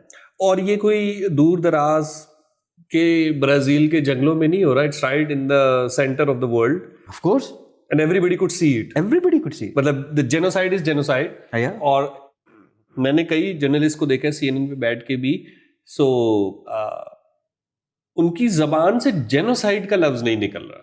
ऐसे वॉर हो रही है, वॉर नहीं हो रही. हम रोज टीवी देख रहे हैं, वॉर में तो दो ग्रुप्स होते हैं ना, आर्मियां लड़ती है, दो आर्मियां लड़ती है. There are civilians, yes, and then there is a brutal army. Yes. और इट्स नॉट जस्ट आर्मी. आपने उसका ब्लॉकेड भी किया, आपने उसको फूड भी रोकी, आपने उनकी मीडिया रिप्रेजेंटेशन भी रोकी, आपने हेल्थ वर्कर जर्नलिस्ट भी मार दिए. ऐसे. और ये सब कुछ वेरी ओपनली विजिबल है, बहुत. लेकिन उस पर बात नहीं हो रही. उसका रीजन है ना, उसका रीजन देखिए हो क्या रहा है. हमेशा से जो हम हॉलीवुड कहते रहे हैं या बड़े प्रोड्यूसर कंपनियां, स्टूडियोज, ये वो, हमेशा से दे वर ओन्ड बाय अ कॉर्पोरेट्स. अब आप कॉर्पोरेट्स कौन रन करता है? एक इंडिविजुअल होता है जो बिलियनियर होता है. अभी आप अगर इन चैनल्स के दुनिया भर में नाम निकाल लें, उनके पीछे वो लोग होंगे and they are involved in government making. So जो मालिक है वो कहता है भाई जिस तरह पाकिस्तान में होता है, हमारे जो मेजॉरिटी टीवी चैनल ओन्ड हैं वो आपको पता है क्यों, और जो नए आ रहे हैं वो कहाँ से आ रहे हैं, क्यों आ रहे हैं. तो it's all about media war. मैं नॉर्मल अपनी कोई स्टोरी लगाता हूँ, कोई 500,000 व्यूज आ जाते हैं. जिस दिन मैं गाजा की स्टोरी लगाता हूँ उस दिन 30 भी नहीं आते. मतलब 30 भी नहीं आते. ये कैसे रुक जाती है? कैसे रुक जाती है? So all these Meta, all these bigger companies, universities, everyone is involved in the war business. So जो war business, and not just war business, एक साइड ली हुई है आपने. बिल्कुल, क्योंकि वो प्रॉफिट कर रहे हैं ना. जो यूनिवर्सिटीज आपके स्टूडेंट्स के ऊपर अगर इतना क्रैकडाउन हो रहा है आपकी उन सारी चीज़ों पे, वो क्यों हो रहा है? बिकॉज यूनिवर्सिटी ने पैसे इन्वेस्ट किए हैं. यूनिवर्सिटीज, कॉर्पोरेट्स ने तो किए ही हैं, उन्होंने तो पैसा बनाना है. मीडिया चैनल्स ने इन्वेस्ट किए हैं, मीडिया चैनल्स के मालिक डोनर, बड़े बड़े डोनर्स हैं. तो आई थिंक वो सिर्फ हमें लेक्चर दे सकते हैं. मतलब यहाँ पे आके आपका सेमिनार होगा human rights, freedom of speech, freedom of journalism, freedom of law. आपको फ्रीडम आनी चाहिए, आपके मुल्क में फ्रीडम होनी चाहिए, हमारे मुल्क में बढ़ेगी. वेरी इंटरेस्टिंग ये जो आप बात कर रहे हो. हम इसी के ऊपर थोड़ा सा एंडिंग नोट भी करेंगे. मुझे ना आज से कोई 10 साल पहले मेरे एक दोस्त है, तो उसकी बहन लॉ पढ़ के आई थी बाहर से, और उसने कहा कि ये जो अब अगेन सो पाकिस्तान में एनवायरनमेंट डिफरेंट है, लेकिन उसका ये कहना था कि जिस तरीके से नैरेटिव बिल्ट हो रहा है, मुझे लग रहा है 20-25 साल बाद एक कहानी होगी कि जो ब्राउन वुमेन है उसको ब्राउन मैन से वेस्ट ने बचाया है. तुम्हें तो अपनी औरत को भी रखना नहीं आता था, तुम्हें कुछ भी नहीं आता था, ठीक है. तो जब मैंने उसकी बात सुनी ना, मैंने कहा अच्छा ये इस लेवल पे शायद अगर अभी इतना काम हो रहा है, और यही एक रेजिस्टेंस भी आता है यहाँ का कि जी हम हमेशा वेस्ट की तरफ देखते हैं, हम एग्जाम्पल भी वेस्ट की देते हैं, हमने तरक्की, शऊर, हर चीज़ को, अगेन दे आर टेक्नोलॉजिकली हमसे बहुत आगे हैं एंड ह्यूमन डेवलपमेंट में भी उन्होंने बहुत काम किया है, but in some certain areas they are badly exposed, so they are not ideal example. नहीं, बिल्कुल. आई थिंक जो ये एग्जाम्पल देता है ना, उसको आई थिंक हिस्ट्री का नहीं पता. मुझे लगता है कि ये एग्जाम्पल बहुत आउट ऑफ प्रोपोर्शन है. आज जो वेस्टर्न डेवलपमेंट है ये किन के ऊपर है? लूट के, मतलब हमें मार के, अफ्रीका को मार के, ऑस्ट्रेलिया को मार के. Of course.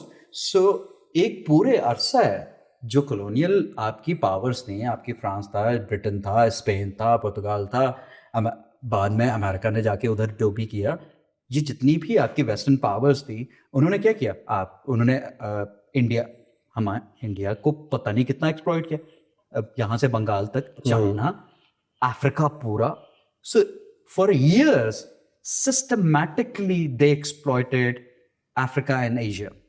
Systematic. For 400 years, 500 years, they systematically exploit us.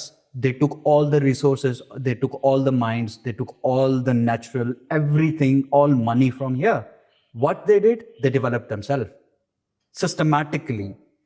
आप systematically जब इतना एक्सप्लॉइट कर जाते हैं। हम तो अभी उस एक्सप्लॉइटेशन से वापस आ रहे हैं। हमें कितना साल हुआ है, हमें 70 साल हो गए, 75 साल हो गए हैं उस एक्सप्लॉइटेशन से निकले हुए।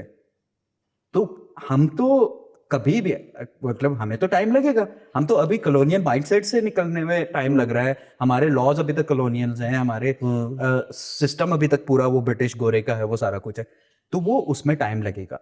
उन्होंने 400-500 साल हमें एक्सप्लॉइट किया। अगर आज गोरा बैठ के आपको कहता है कि हम इतना डेवलप हैं, तो he is forgetting about the exploitation which their father did. They took all the resources, money, and everything from us. They make us a slave, cut our hands. मतलब अफ्रीका में हाथ तक काट देते हैं। पता नहीं क्या क्या किया उन्होंने। कल्चर उठा लिया, यहाँ की अच्छी चीजें उठा ली, सब कुछ।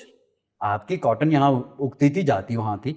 आपके बंगाल में पाबंदियां लगा दी कि आप ये नहीं बनाएंगे, आप ये नहीं करेंगे, आपके हाथ तक काट दी, आपको सजाएं तक देते थे। So that was systematic exploitation.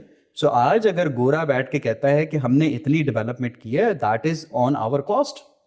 We sacrifice, we 4 years suffered from your oppression. We suffered ना। आपका ट्रिलियंस ऑफ डॉलर्स की इकोनॉमी थी जो इंडिया की थी, जो वहां ब्रिटेन ले गया। बिल्कुल वो करनी थी भाई। मैं तुम्हें चूस रहा हूँ, मैंने तो मोटा होना ही है। मतलब वो होती है ना, वो क्या कहते हैं, मतलब आप तो वो थे, क्या कहते हैं उसको, ये क्या कहते हैं यार इसको, लीच। आप लीच थे, आप लीच थे। आप तो सिस्टमैटिकली हमें चूस रहे थे, और आपने तो मोटा होना ही है। फिर कहेगा भाई तू क्यों पतला रह गया, क्योंकि भाई तूने मुझे चूस किया। So that people need to realise. और कुछ आर्ग्यूमेंट करते कि जी मुगल भी तो ये थे, फला भी तो ये था, फला। ओ भाई, there was a difference between conquered and there was difference between colonialism. Colonialism में वो यहाँ का जो पूरा वेल्थ थी वो उसको एक्सप्लॉइट करके अपने पास ले गए। मुगल आए, जो भी आए, जितने भी आए, यही रह गए ना, यहीं के हो गए। उन्होंने यहीं के हो गए, यहीं के रह गए। उन्होंने दरबार भी यहाँ पे बनाए, महल भी यहाँ पे बनाए, मस्जिदें, बुराइयां उनमें भी थी, बट नहीं। आई थिंक ये चीजें जो है ना, हमें वेस्ट ने इम्पोज की। वेस्ट ने बहुत ज्यादा हमें, क्योंकि हम देखो हम क्या बनना चाहते हैं, क्योंकि हमारी अपनी ग्राउंड नॉलेज तो है नहीं ना। हम गोरा बनना चाहते हैं, इसीलिए हम हर रोज पासपोर्ट पकड़े किसी एम्बेसी के पास जा रहे होते हैं। आज भी हम चाहते हैं कि हमें कोई इमिग्रेशन दे दे, हम चले जाएं। और हम आज भी अंग्रेज लगना चाहते हैं ना, और हैं अंग्रेज बनना चाहते हैं। हमारा मसला ये है कि we always see our culture, roots and way of living as a third world. Because वो 400 साल आपको यही कहते रहे।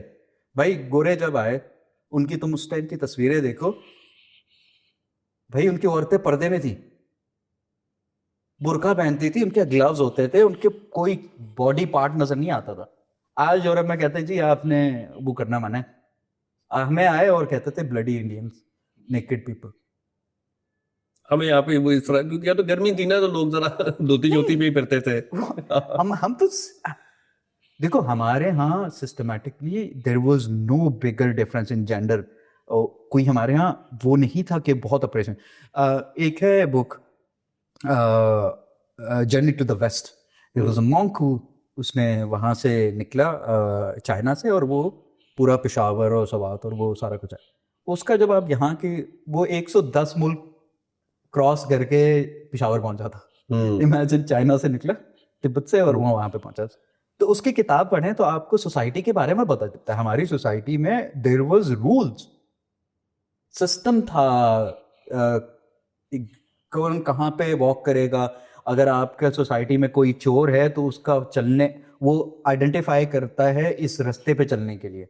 वो शहर में नहीं रहेगा, वो अलग होता था, उनका सिस्टम होता था, लोगों का, औरतों का कोई वो डिफरेंट नहीं था। तो there he written down everything. तो जब हम बात करते हैं कॉलोनियल उसकी, तो वो आपका सिर्फ रिसोर्सेज नहीं करते, वो आपका पूरा माइंडसेट चेंज करते हैं। असल गेम तो वो है ना कि दिमाग इनके बदल दो, और हम अपने आप को भी लुक डाउन करना शुरू कर दो, जो हम कर रहे हैं। ऑफ कोर्स आज जो आपके पूरे ये आज जो हमारे लैंड के मसले हैं, या ये पानी के मसले हैं, ये सारा कुछ, ये सारा उनका दिया हुआ है। मतलब ये जो हम कहते हैं ना रजिस्ट्री और ये क्या था? बिफोर गोरा land was own by the tribe, by the villagers. तो होता ये था कि जिस तरह पंजाब घना था, सिंध भी घना था, देयर ओनली आबादी जो थी आपकी, वो जो एरिगेशन भी थी वो आपके 4-10 किलोमीटर अराउंड द रिवर्स होती थी। There was no other places.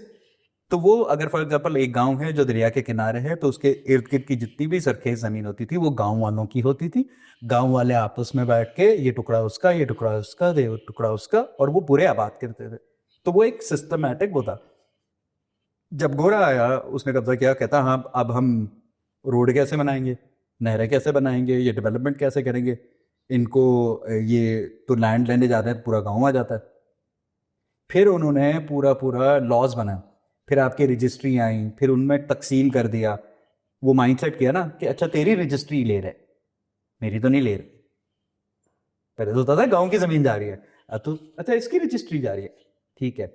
और उनके लिए भी आसान हो गया कि ये अदील की जमीन है, दफा एक वो क्या 47 होता है, क्या लगाते हैं 144 पता नहीं क्या होता है, वो लगा के आपसे जमीन लेने अपनी मर्जी के रेट के ऊपर, क्योंकि उससे पहले पूरे गांव को निगोशिएट करना पड़ता था। सो अभी तक वो जो पूरा कॉन्सिक्वेंसेस है वो हैं। तो हम अभी 70 साल हो गए हैं निकलते हुए, हम कोई बहुत जल्दी सुपर पावर्स नहीं बन जाएंगे। हाँ, हमारी सोसाइटी के मोरालिटी के इश्यूज हैं, हमारे यहाँ एक्सप्लॉयटेशन के इश्यूज हैं, हमारे यहाँ चीज़ें हैं, मगर हम देखें भी तो क्या सही कि हम पिछले 75 साल पहले आज़ाद हुआ है। हमें निकलते इन सारी चीज़ों से निकलते अभी भी हमारे माइंडसेट तो वही है ना, कॉलोनियल माइंडसेट है ना, उससे निकलते हुए भी आपको जनरेशन चाहिए होती है।